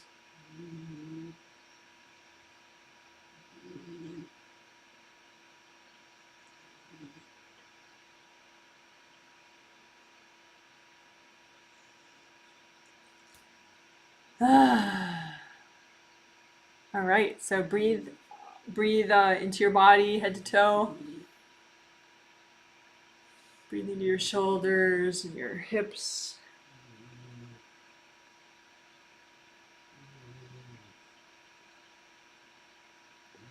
And you can just say, angels, can you help me finish up this healing?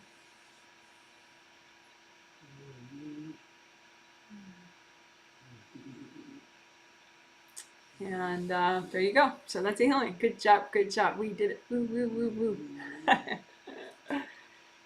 So I will get my phone, because my phone has a timer on it, and I will do like, I don't know, I always misguess how long this is going to be, but I will do a wrap-up little discussion. Hopefully it's not very long. And if there are people that I can't get to, just repost your question under this or any of my videos, and I'll get to your question when I have time, and I will post a reply under the video. But let me get my timer. I'll be right back.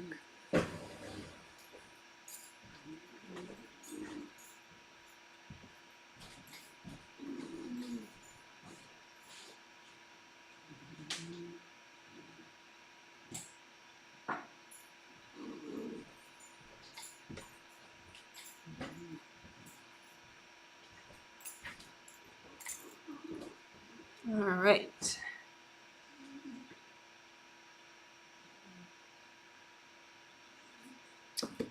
So let me catch up on these comments.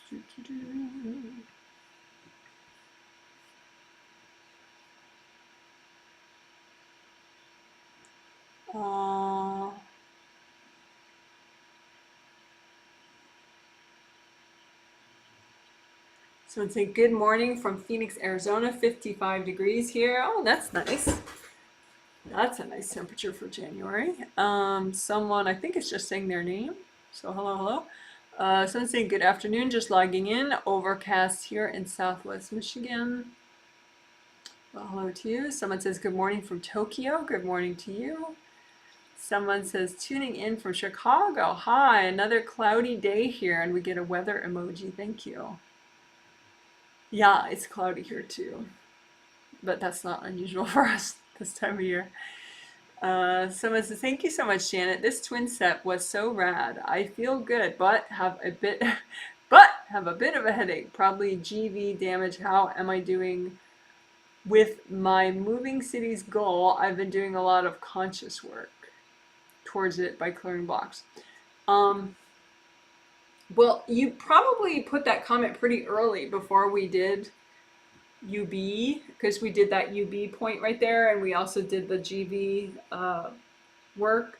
So I don't know if you still have a headache. You could post an update on if you still have a headache or if that's gone. So yeah, because your GV points back there just look a little blocked, not that much.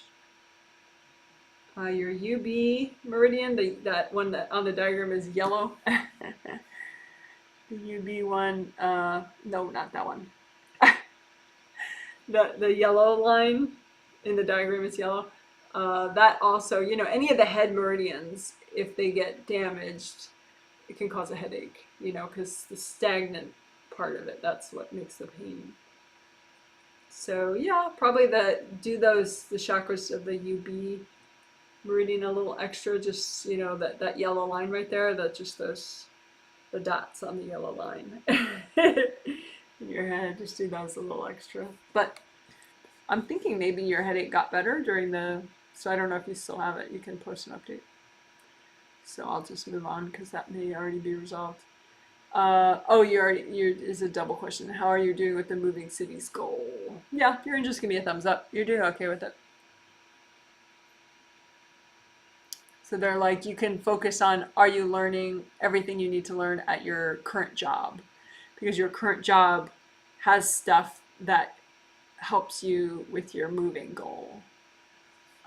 So the more you learn the lessons of your current job, the more, so you could clear a little more around that, making the most of your current job.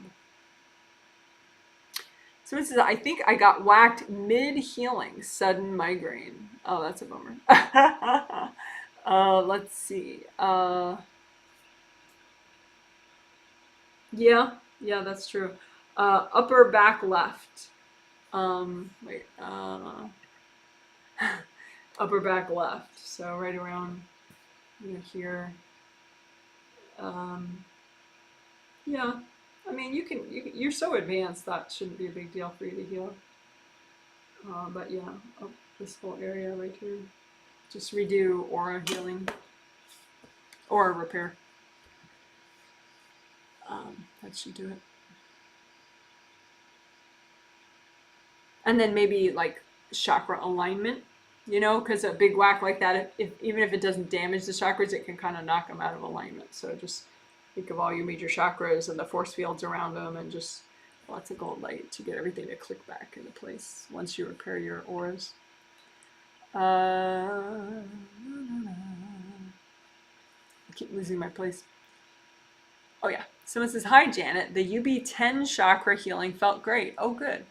I'm having a hard time making decisions for many areas of my life. New home, new work, daycare. I've been working on clearing blocks for more clarity, and I've asked my angels for help. Can you see what else I need to do? Thank you.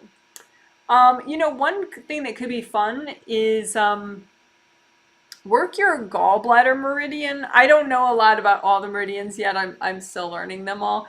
But from gallbladder meridian, you can Google it more on your own, but I think that gallbladder meridian helps with decisiveness and decision making.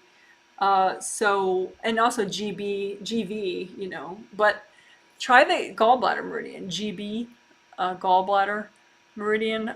So in that playlist that I have, that's always lately linked below the healings, it'll be like, the playlist is called 12. It's also, if you just look on my channel under playlists, but it's called 12 TCM meridians listed in order of flow, something like that. And look for the, it has 12 1-minute videos, one of each meridian of these regular meridians. And look at the GB one for gallbladder. And it like zigzags on the side of your body, and it's kind of cool. And it helps with decision making, which is kind of cool. So you can work that a little bit. That could be fun and effective. But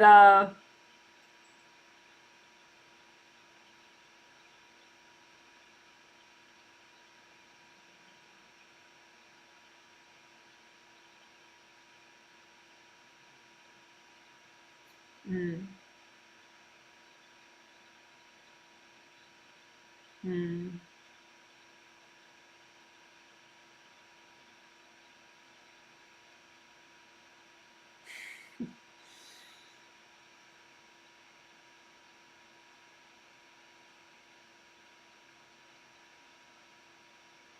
I would work also clear energy blocks that cause you to fear change.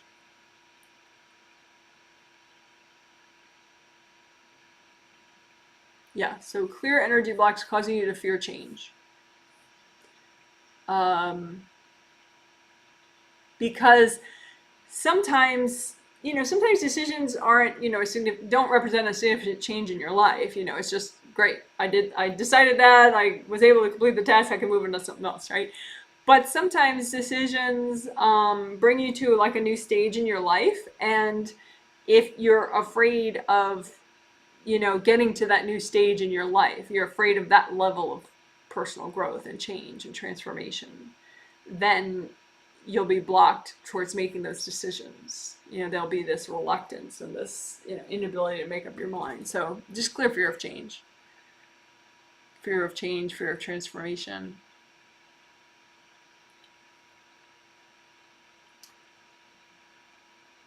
So hope that helps. So GB meridian also, but also for gallbladder meridian, but also clear fear of change.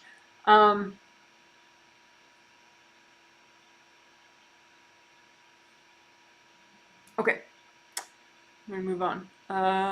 Someone says, thank you for this month of healings. How am I doing after the healing? I've been having trouble sleeping and wanted angel advice on what I may be missing when I try to heal while I'm half asleep.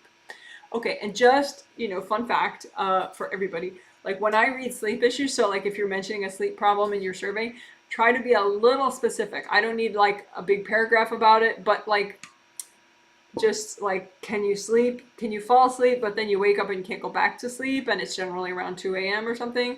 Or, you fall asleep, fine. You wake up at 2 a.m., you're up for 2 hours, and then you go back to sleep, and you're hoping to not do that big 2-hour gap anymore, or you just can't get to sleep at all, or it takes you 2 hours to fall asleep, and then you keep waking up every, what is it? And try to, be concise, but explain that, because then it's much quicker for me to read what's going on. But anyway, okay, so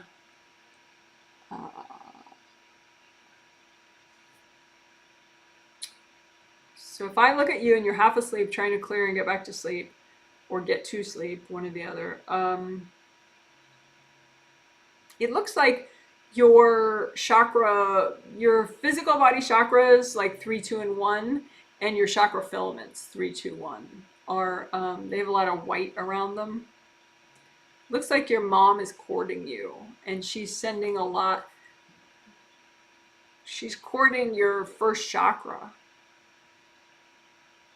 physical body first chakra, and so it's sending a white energy to your lower 3 chakras and those chakra filaments, which is sort of like this, fast vibrating energy. White is like way too, it's not good to have. White energy is too fast moving. Like it's even more fast moving than gold light. So it just really gets in the way. And plus it's not even your energy. So that also gets in the way.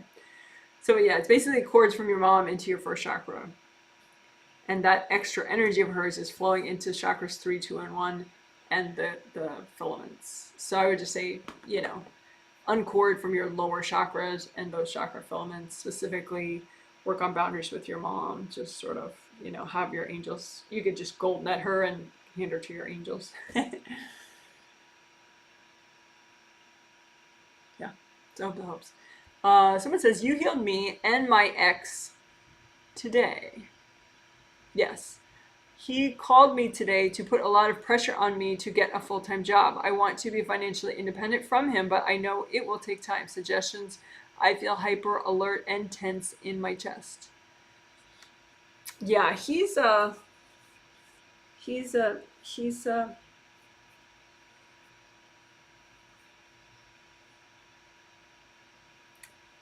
the most respectful fellow, is he?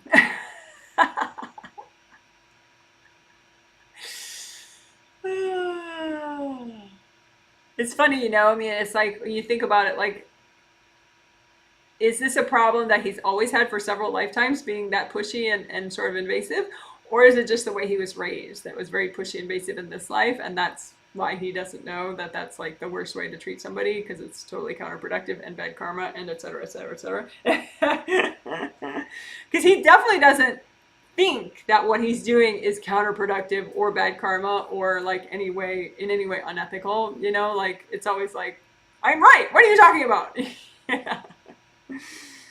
So it seems like his parents were a little bit that way.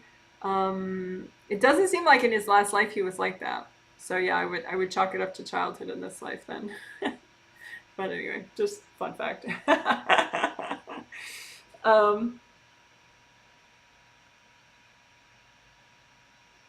Yeah, but he's courting Debs in the back of your aura. He always finds some way to, like, not always, but he's very inventive on new ways to court you. He'll court something that's kind of vulnerable and stuck and then run a lot of energy through it and be like, blah, blah, blah, blah, blah, blah, blah. So just line up all the Debs that he's courting and then just melt them all. Deeply repressed energy blocks and just melt them all. You can too. You can telepath him and explain to him. I mean, I'll try it.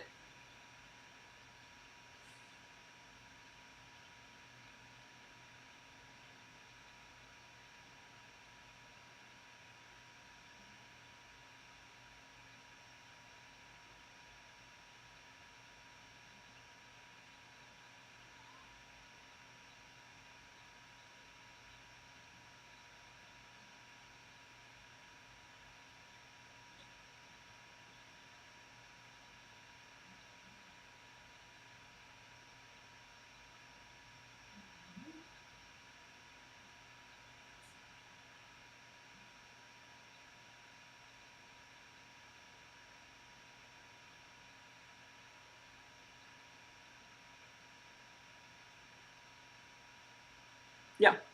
So, I talked to him a little bit about his childhood and he could, get help for that. It seems to be what he was doing. It seems to be related to his dad, and he felt like his dad didn't support him enough, and so it projects into his situation with you, and he feels you don't support him enough, but it's really his dad. So his feelings about his dad. So he's going to work with his angels more on that. And I talked to him more about how, if he crushes you, you're not going to be able to earn the kind of money that he would like you to earn. So he said he's gonna have his angels help him with that to try to stop his instinct to kind of crush you. So there's that. So it seems like that it's just sort of really deep stuff for him, why he ends up doing that stuff to you. But anyway, so at least at the moment, he pulled all the way out of your space. So you could probably get good at, just giving him like a little telepathic heart-to-heart about that, You're like, well, because when I asked, I was like, well, who are you really angry at? And he's like, my dad. And I was like, why is that? And I'm like, I'm sorry, your angels can help you with that. Like, so just try to get away from the drama and just talk to him telepathically about it now and then, just to keep reminding him so he can stay on track and get more and more healing and help with it. Because, he's the father of your kids, and so the more he works on his stuff, it's better for the kids too. So, so yeah. So he's out of your space now. So I don't know if your chest feels better, but it should. So let me know if it does or not. All right. So Mrs. Thanks so much for this. Yes, you got the healing. Releasing a lot today. Anything my angel suggests I work on, especially with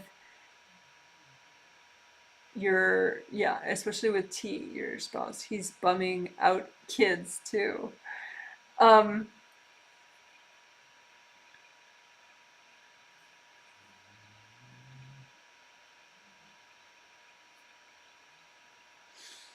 I do remember his name, thankfully. But both initials would have been a little better for me, but I remember his name now, so it's fine. Um, he's bumming out the kids.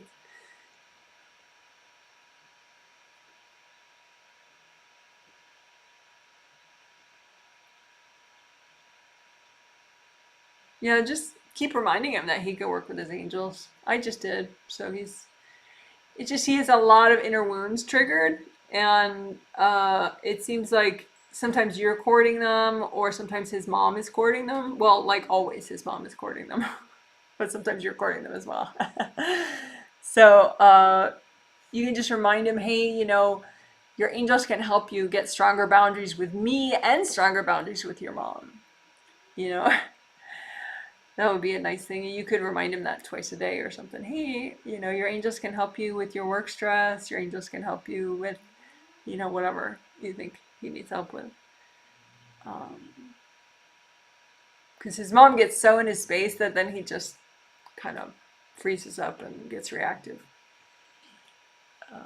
So definitely keep calling your energy back from his space. If you're recording any of his energy blocks, melt, or in your wounds, melt those cords from you to him. Yeah. But I would say too, the angels really like the new thing that we did today. They liked the UB10 work, but they really, really, really like the wrapped, reverence, reverence stuff. The unhealthy stuff that you saved with reverence wrapped around it. They think that could help your health issues. I mean, I'm not promising any big, recovery or anything, but they say it could impact your immune system and how you think about your health challenges. So keep working that one. It'll be timestamp linked within a day, so you can work it easily. It was like a 15-minute section. Well, if you don't include the examples I read, it was probably like a 10-minute section or less. That wrapped unhealthy objects, wrapped unhealthy saved stuff. That's probably what I'll call it. So hope that helps. Someone says, thank you, Janet. I healed myself. How did I do? Feeling very confused in my vision head are almost as if large left and right crossed somewhere in the system. Thank you. All right. Well, I'm glad you healed yourself. Good for you.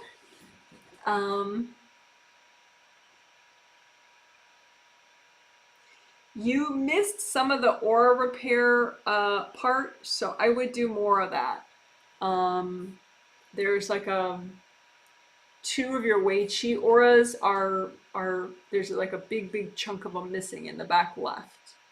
So just use like a gold flamethrower and clean out the rips.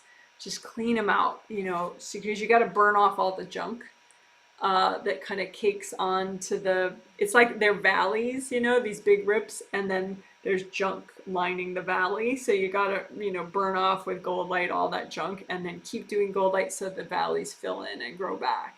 So then you don't have that big emptiness there.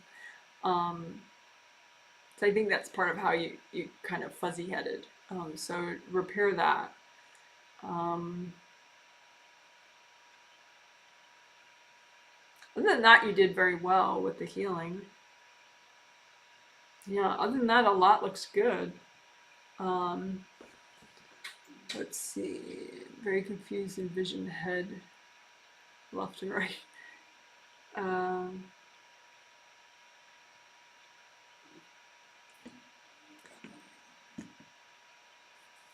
yeah. So work on that. Repair those auras in the back left, your back left, and then if you still are feeling weird, you can post under the video, after the live stream is over, and I'll look at it when I have a chance. Um,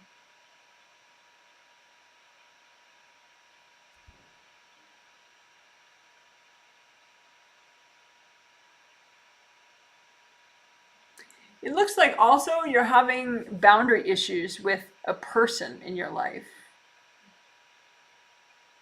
Like, 'cause if I look at you on your path, it's like there's this big black rock in the way, but it's not a rock, it's not a being, it's a person's energy, and they've just like shoved a bunch of stuff there. Um, it seems like your dad, but I'm not sure, for sure. If I had everybody's names and I could look, I could be sure if it's your dad or your brother or your uncle or whatever, or an ex, a male ex or something, but whatever. Just, you can imagine you on your path, like a road that's just for you, and the big rock that's in your way in front of you, and just melt the big rock with gold light. So yeah,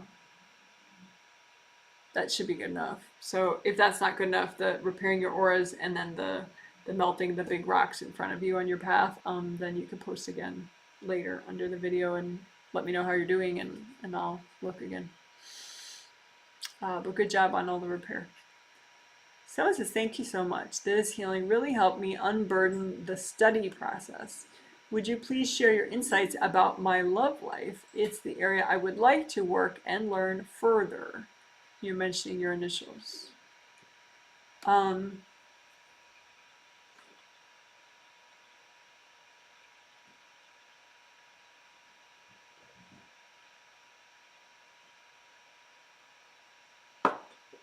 You know,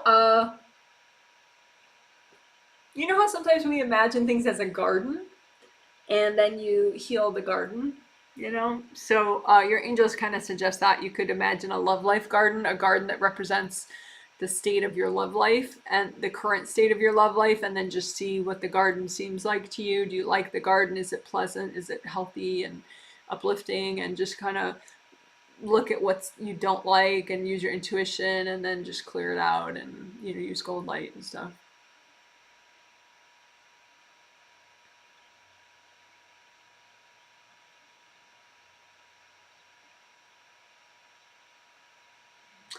One thing I noticed with your love life garden, and I'll just read one and then move on so you can work on it more yourself, but it looks like there are very high walls around your love life garden, like, 20-foot tall fence, all around it. And it looks like it's from a past life that you had a very protective father that was, like he was a military leader, like a government military leader, and so there were a lot of male officials and soldiers around you and the family, but you were a young girl, and so he was trying to protect you, and he didn't want any of his soldiers to, you know, have dalliances with you and ruin your honor and all that. So he put a lot of protective energy in your space, to kind of shut down your love life. Plus, they had like arranged marriages in that life, so he didn't want you to fall in love with any of these soldiers that were around, because he wanted you to marry some, son of some government official. So it wasn't going to be like a terrible marriage. He was going to try to have somebody with a nice son to marry you, but somebody's son that was nice to marry you. But still, he didn't want you to, it was like a removing your autonomy and to keep you safe. So you can just imagine those big walls that were from that past life dad, and just melt them or hand them to your angels or something, because it seems like it's sort of a control, like a stop energy on your autonomy in your love life. Hope that helps. Someone says Abel was totally helping me move those meridian blockages. I think you're talking about my dog, Abel. I think his name is Abel. I think it's like a, Cain and Abel. Like Abel is, I guess from the Bible, he was the good son or something. We didn't name him. He got that name from the rescue that we got him from. We just kept the name because they had used it for so long with him. But I'm glad his whatever he was doing was helping you, was inspiring you. That's good. Someone says, "Hi, Janet. Thanks for the healing. You're welcome. I have been working on clearing facades and turtle shells to be more present in my current relationship. How am I doing?" And just for others, turtle. If you search Janet Wright turtle, was it turtle healing or turtle? Janet Wright turtle healing. That's probably what you have to search for to find it. It's just a way that if you have super vulnerable energy blocks that you haven't cleared, you accidentally can kind of like have this keep away from me kind of vibe because you don't want people to see or interfere with these super vulnerable things you have. But that can really shut out, positive, very positive human interaction on subconscious and conscious levels. So when you clear that really vulnerable stuff, then those like go away kind of vibes, you don't need them anymore, and so then you're not accidentally blocking all this positive social interaction that is possible. And people are very subconsciously influenced by that. So it's really funny, like turtle exercise, I think. If you just search generate turtle exercise, it's funny how it really does affect, like people are more likely to be more outgoing or kind or, supportive if you clear that stuff. It's really amazing. But anyway, so how are you doing with your present relationship and making the most of it?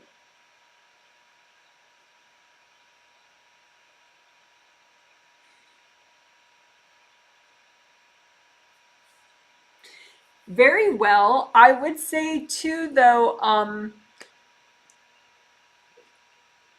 just because now you are more open to the relationship, which is great. It doesn't, like, there's still that park bench versus small table communicating, and it seems like, especially because you've made this shift pretty fast, with all the work you've been doing, that you do have both feet in the relationship now. You're kind of like staring right at him, like very small table communication wise, and it would be easier on him and more like it could facilitate a deeper level of interaction if you did park bench communication with him. And for those that don't know, and that's all like, what are you talking about? Just search Janet Wright park bench communication, and there are 2 videos that explain it. Janet Wright park bench, maybe 2 words, park bench, or 1 word, I'm not sure. Park bench communication. But anyway, yeah, so I would say that's the only thing to add. You can keep doing that work, but maybe like you don't have to do it as much, maybe once or twice a week. Do your turtle exercise and your clearing facades just to keep the momentum going with that, but just practice the park bench. Actually, you could also practice it. Your angels are reminding me, you could practice park bench with your dad and your sister too. So how do you do that if you're not really talking to them on a regular basis? You could just imagine your interaction, like after you heal yourself, you could just imagine like on a spirit level, that you have an interaction with your dad and you're sitting on the park bench rather than like talking right that. You're like, hey, Dad, let's sit down on a park bench and look at something beautiful together. And then just, and just imagine that. Because there's a part of you as a spirit, like even if you're fully present, there's a part of you on a spirit level that is always on the astral, and that's the way it's supposed to be. Like I call that part of you a silly name, astral body.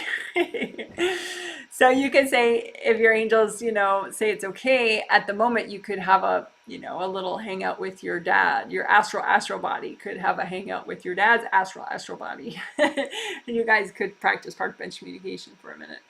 And just like,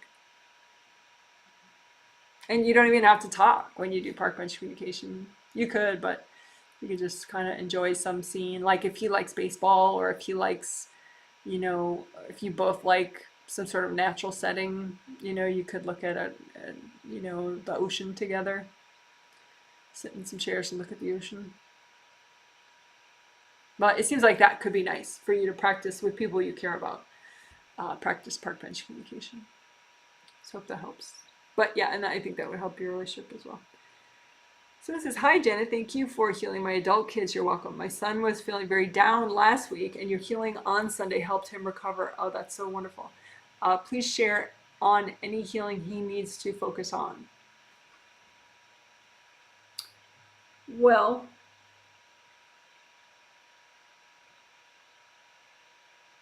I think the avalanche technique is what kind of comes up for me, that was really big for him in a good way. And Deb's.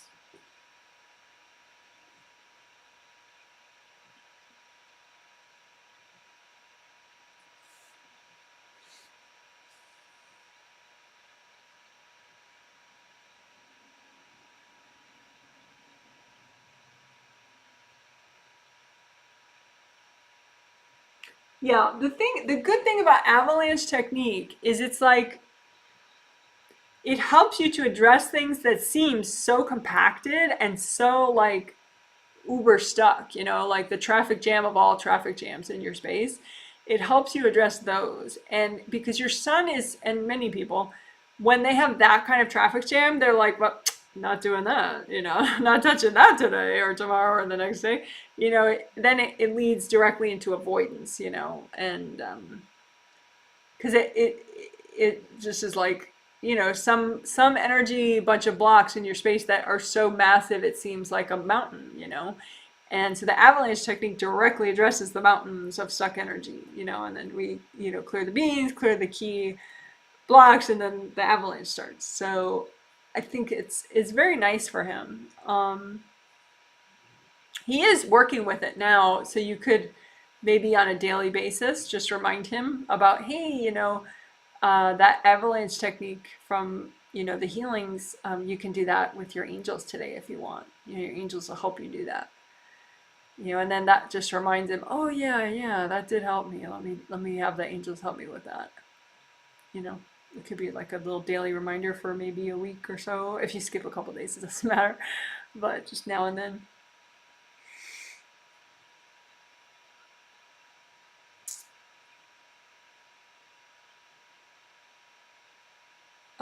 So yeah, hope that helps. So this is, mine is wrapped in gold and red. Oh, your sacred, your reverence wrappings for what you were. Yeah, it'll be different bunches of junk get wrapped in different things depending on, the situation in which you decided to put it away. Maybe you loved the person, or you feared the person, or you, or you were in grief about the person. It depends. So this is, the wrapping things in reverence thing really resonated with me. Oh, good. I'm glad.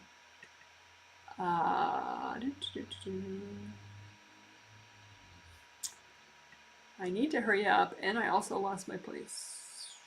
Okay, someone says, hi Janet, I started crying in the middle of the healing, feeling great sadness. My stuff was a huge rock wrapped in beautiful deep blue fabric. Well, that's not ideal that you started crying, but I'm wondering how you feel now. Do you feel much better, or do you still feel... Yeah, because later you said, thank you for the healing, can you please suggest what to work on? So you didn't really say if you feel better or you still feel great sadness. I don't think you still feel great sadness, but please update on that, just so I know if I have to look at why you still feel sad or not.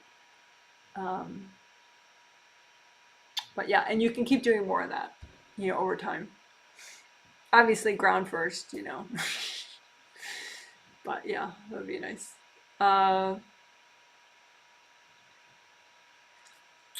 But right now, and what should you work on?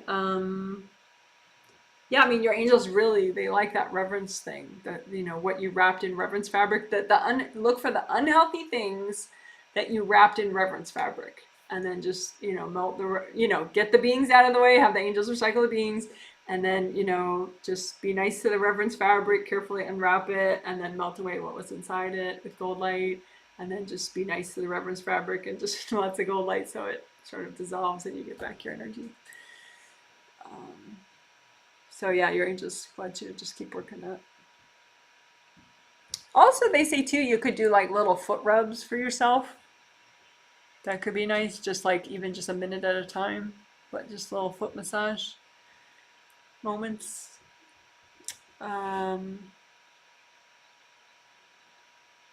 They say good job on the energy healing flowers for your mom and your daughter. So I don't know if you've been doing those consciously, but they say good job. So you have been doing it.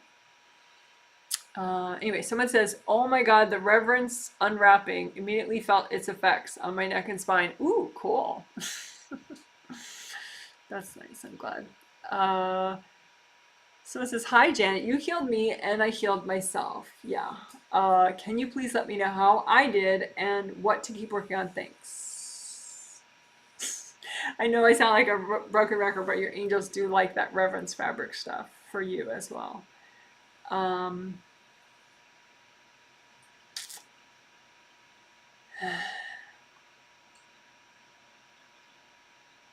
Also, that rock up a hill thing. Imagine how something in your life is harder than it needs to be, and just don't worry about what it is, because sometimes it might be love life, sometimes it might be stuff with your genetic family, sometimes it might be finances, sometimes it might be career, but just keep doing that rock up a hill, pushing a rock up a hill technique, and to highlight things that don't have to be so hard, and just melt the rock and melt the energy blocks causing the hill. So the reverence fabric stuff and the rock up a hill stuff. Okay, someone says, hello, I feel much better. Oh, good. Thank you for your work and energy cleaning tools. Are there more wrapped packages I should let go of? Yes, of course. Everyone has a lot of them. So yeah, definitely. Yes. Yes, and yes, and yes, and yes. But just pace yourself. But yeah, and you could also too, since you have so many and everyone has so many, you could specifically look at the wrapped packages that would help you have stronger boundaries, because that's sort of a one of your bigger things that you're working now is having stronger boundaries with the world, with invasive beings, invasive people. So you can look for those reverence wrapped packages of unhealthy stuff that if you cleared it would help you have stronger boundaries. You could do them all, but of course extra hunt for the ones that would help you with strong boundaries. Someone says hello from Germany. Well, hello to you.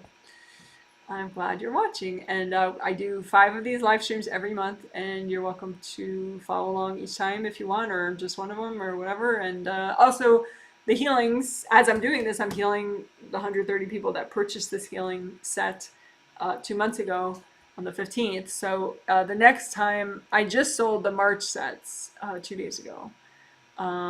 So the next time healing sets are available for purchase is February 15th, and it's for April. So the April healing sets will go up on my payment page February 15th at a set time. Like if you look at what time it is for you now, it'll go up an hour, pretty much an hour and a half earlier than whatever time it is right now for you if you're watching live. But the time is posted on my website, and you can email me and I'll convert it into your local time as well. But anyway, you're welcome to watch for free and just heal yourself if you want. That's great. And the schedule of all the healings for this whole year is on my website, janetwrightreadings.com. Someone says, thank you, Janet. My body is tired, but I have been waking up in the middle of the night. What's up with me? Yeah, so waking up in the middle of the night, then I wonder, okay, do you go back and sleep 5 minutes after that and you're just like, I shouldn't wake up at all? Or do you wake up and go to the bathroom and then go right back to sleep? Or do you wake up, go to the bathroom, and then stay up for 5 hours and you can go back to sleep? Like what, detail. But anyway, if I look at you in your sleep,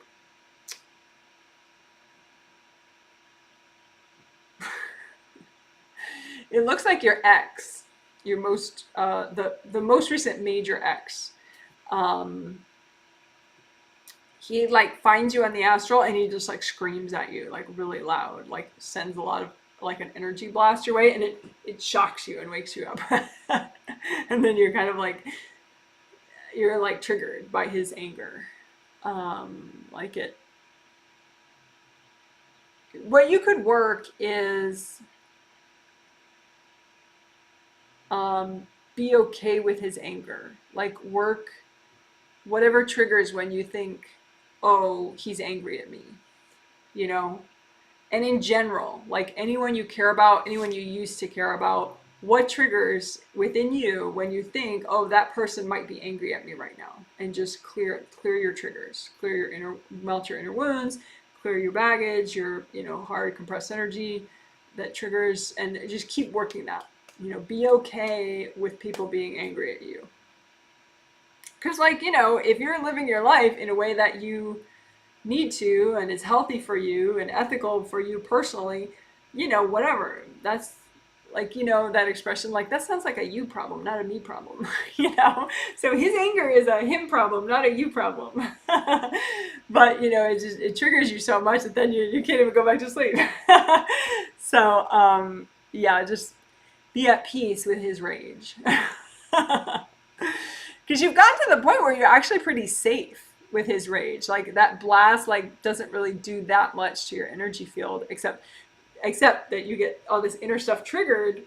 So it's not like he's damaging much. It's just that you get so triggered by anybody that you care about being angry with you. So keep working that. Hope that helps. Someone says, thank you so much. I have been very stuck letting go of a relationship and my old self. Been crying for 3 months. Oh my goodness. This has been so helpful. Is there anything else we can do to help me? Yes. Feel free to keep, if you want, of course, keep healing yourself during these live streams. Keep, you can comment under my videos. Because crying is a really interesting energy phenomenon. Like, and I used to be a big crybaby. Crybaby, just someone that cries easily, like TV shows, whatever, So the energy of why someone is crying is kind of, it's fascinating and it's easy. It's very workable, like more than anyone realizes. It doesn't, like usually people think, oh, okay, you either repress everything or you burst out in tears a lot and there's no in between, but there's plenty in between. You can just, there's so much. And a lot of times it's kind of the subtle shift and all of a sudden you're not crying uncontrollably. So it's much better. So yeah, it's totally workable, and let's not go for 4 months crying, Well, you can work it, I promise. If I look at you now, because I didn't heal you, you're in 7 through 3, which is pretty pressing. Good for you. You do have some aura damage that you missed. So I don't know if you were listening during the aura repair part and doing that. I would say you were, and you just had more aura damage, and now you still have some. So it's like, how there's 17 Wei Qi auras all around you. So like around your tummy area, there's still some that are ripped up, and around your shoulders and head area, there's still some that are ripped up. But you did repair a lot already, so just do it again. Just do it again a couple times so that you get that tummy area filled in and the back of your head area filled in. But as far as, see, sometimes when people cord stuff, then it doesn't sort of naturally heal like it would. And I think you have a couple people. It could be that you're telling people, people that you care about, hey, I've been crying or whatever. And so, but even if you don't tell them consciously, they kind of can tell, and they'll cord what's stuck within you. And then it's much harder to clear. So you could just imagine the inner wounds that, we did heal inner wounds, right? You imagine them like slashes out in front of you. So especially imagine the inner wounds any inner wounds that are causing you to cry, but also any inner wounds that are being corded by people that you know.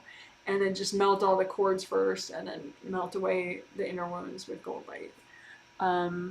Stuck energy can also make you cry, but it looks more like in your case inner wounds. So imagine the inner wounds like slashes out in front of you, and just use lots of gold light to melt the cords going into them from other people and melt the inner wounds themselves. So heal inner wounds, just keep doing that. And then finish your aura repair. But you did a good job with creative ring repair and chakra repair. Maybe do some leg stretches too, just because you need to be a little bit more in your legs as a spirit. And I think if you physically stretched your legs and just kind of were mindful of your legs a little more, maybe some ankle rotations, your physical, just rotate your ankles. But yeah, feel free to post under a video, like an update later on how you're doing, and if I have, are you still crying but not as much, or only at certain times of day, or whatever, and I'll look at it again when I have time, and I will post a reply. Someone says, hi Janet, thank you for another healing. Yes, you're welcome. I have to talk to 2 coaches about your son's playtime in practice. He has been upset because he's not playing. I have some fear, but I try to see how I can handle it.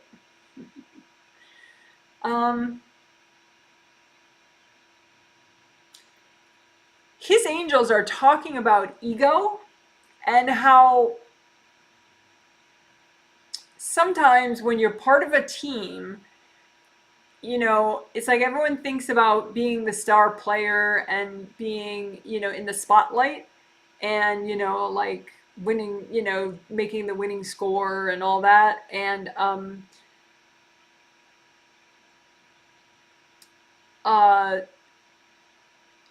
to just keep practicing in practices and just be a part of the team, like just work on your skills. And when you talk to the coaches, come at it from that perspective of like, I know I can't force you to put my child on the floor more and give him more playtime. I know that's your judgment call. I wanted to let you know that, he's a little, sensitive to that he's not getting playtime. But I was wondering if, you could give us help us focus on what skills he needs to build more in order to get the playtime, because I think that would help him get more out of his ego, and your son more out of his ego and more into like the skill building idea of it, and being determined and being focused and not being because he's kind of in this heart chakra ego disappointment thing, like boohoo me, this isn't about me, it should be about me, and so skill building with that particular sport, and what skills can he build, and during practice time, because he's sort of like thinking, well, I'll get better if you just put me on the floor. But they do have practices, and that's really more of what his angels are focused on, is what can he practice more on his own, and what can he practice more during the team practice. So hope that helps. And that could help you so that's an easier discussion with the coaches too. Hope that helps. Someone says, hi Janet from South Africa. Hello to you. Welcome. I'm glad you were watching. Someone says, thank you for the healing. I already read that one. Someone says, thank you from Cloudy Philly. Have I made any progress with 321 since Sunday? Still dealing with low energy.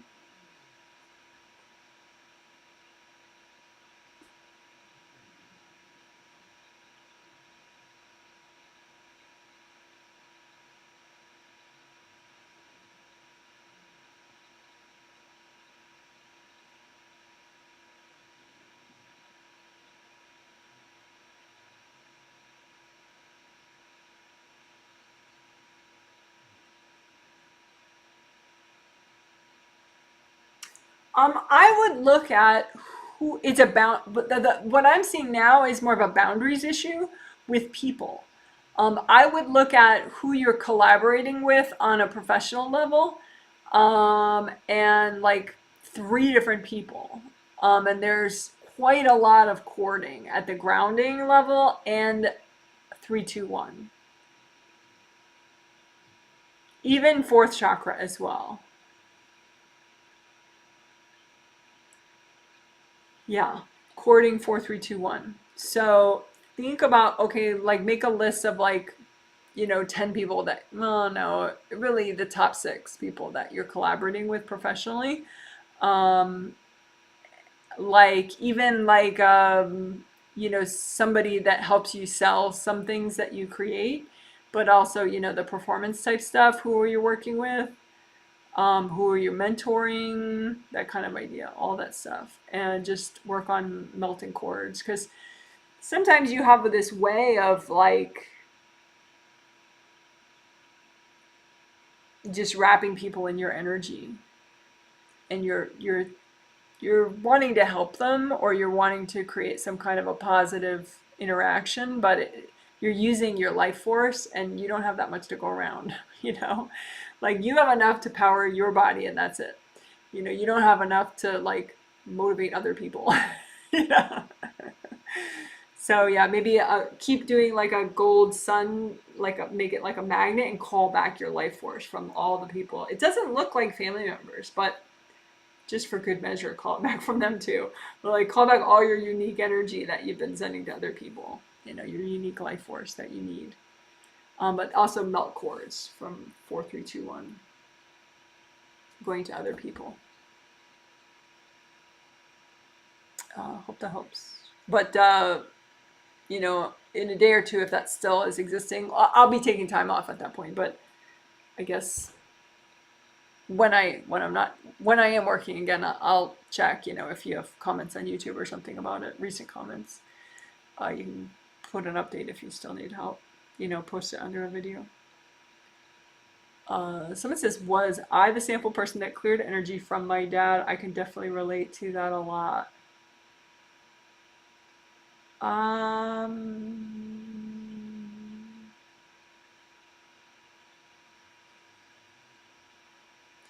don't know. I don't know. I don't know. Someone says, I have every sleep problem you just mentioned. Every night it's different, but I never get more than 2 hours of sleep a night. Yipes! Oh, well, I would love to keep looking at that and see what that is. Yeah, so keep working this stuff and keep posting updates, because that's workable stuff for sure. At this point, though, I don't know how much of today's healing you did. I didn't heal you, obviously, but, on yourself, because redo the 4 essentials again. Because you have creative ring damage, and you have like cracks in your chakras. It looks like you did repair some, but you need to do more. So creative ring, all the 4 essentials that we do at the start of each healing, just redo those like pretty much every day, just for a little bit to like build yourself back up. Also, there is a deep thought video for sleep. I don't know if it's still linked under my stuff, but if you search YouTube with the words Janet Wright deep thought sleep, but definitely use Janet Wright, because a million people put sleep in their video titles. If you can't find it, let me know and I'll post it. But you should be able to find it. Janet Wright deep thought sleep. But you got to do the 4 essentials though. That's even more important. But then you could use that deep thought video. But yeah, don't give up. It's workable, I promise. Someone says, thank you so much, Janet. The chest tension I felt mid-healing has eased. Oh, good. Good. Someone says, I feel better now. Thank you.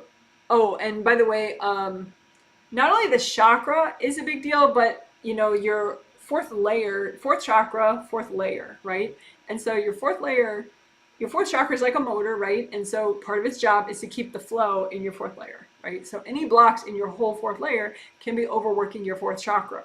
So you could unblock your whole fourth layer, and then also your fourth chakra pulls the fourth chakra energy in, right, from here. So you can have a big traffic jam in this part, which I call your front fourth chakra river. This is your back fourth chakra river. This is your front fourth chakra river. So front fourth chakra river, back fourth chakra river, right? And this is the fourth layer all the way around you. So you can just keep unblocking your fourth layer with gold light or gold sandstorm, gold fire, whatever you want. And then the little river here and the little river here, unblock those two. Especially this one. Because if you have blocks and then you're blocked here and then your chakra is trying to pull the energy in, it'll kind of press those blocks up against your chest. So, hope that helps. Someone says, I feel better now, thank you. Oh, good. Yeah, with my mom and daughter, I already noticed a shift. Oh, nice. Yeah, with the healing energy flowers. Yeah, for other people, there is a video. If you search Janet Wright, healing flowers, others, for others. Healing flowers for others. It's a really simple, newbie-friendly, but powerful way to help other people. You make these healing energy flowers that would help them, and you have your angels double check them so you know they're safe and it's not your own energy. And then you put them at this respectful distance in front of them, and it's a very like nice way and easy way to support, to help other people and encourage them, but it doesn't deplete you. So it's nice. And what a synchronicity. I was researching and learning about reflexology today. Yeah, because your angel said to give yourself little foot massages. Yep.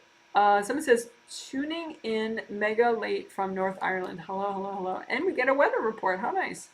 That looks like snow or rain. Do you have snow or rain in Ireland right now? Northern Ireland. So this is how interesting. I thought people can only cord blocks, not wounds. Yeah, isn't that wild? Yeah, no, people can cord inner wounds. Yeah, not everyone does though. It's like if you have somebody like that in your life, it's noticeable. But yeah, a lot of people don't. It's just an extra invasive thing that some people do. Yes, it's snowing. How about that? So it's snowing in Northern Ireland right now. See, I think that's so cool to know that. I just like that. Damn it. Can't get away from snow, can ya? Well, wrong hemisphere. You could have gone to Australia, I guess. But, you know. All right, so cool. So let's be done. Let's be done. We can go on with our day, our morning, our afternoon, our evening, whatever. And this concludes the letting go healings that we did this month. All the triplet set and the twin set this month, January 2023. I did make a playlist that includes, well, I'll be putting this live stream in that playlist. No, I think it already is going to be automatically. But anyway, so all the live streams from this month, the 3 healings and then the 2 healings of this set will be in that playlist in case, I mean, it's not like, I don't know, maybe you want to listen to them all back to back for like an entire day. But, you know, in case you want to like, because sometimes there's a technique in a certain video that's like really wow, you know, and then a different one in a different video. So you'll be able to more easily have all the videos in one place with that playlist.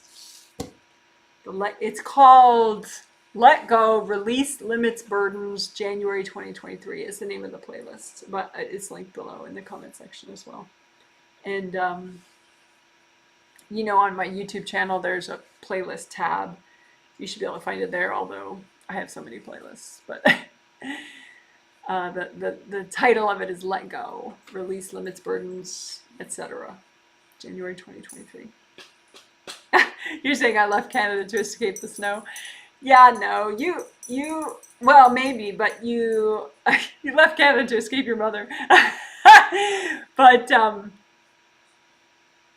mean, there are specific people and there's a specific vibration where you went, and so you went for that. So don't get stuck about the snow part. Snow schmo. It's really the energy and the life experiences that you're there for. And the weather, the weather is the weather. Someone says, I listen to playlist videos at night. Sometimes I fall asleep though. Yeah, but that's not bad. Your body can maybe enjoy the vibration of it. Yeah, then they play all night. Yeah. So that's okay. All right. So you guys are amazing. I will show my dogs for the last minute of this live stream. So hope you like that. So there's Daisy. She's the girl who has she's right there. She has a little onesie outfit on because she has a bladder control issue, so she has to wear pads. So then she needs a little onesie to hold her pad in place, but it looks so attractive too. And then there's Izzy right there who will be very happy to get out. And then Abel is the one with the big cone on his head that was moving around earlier. So okay, let's do this.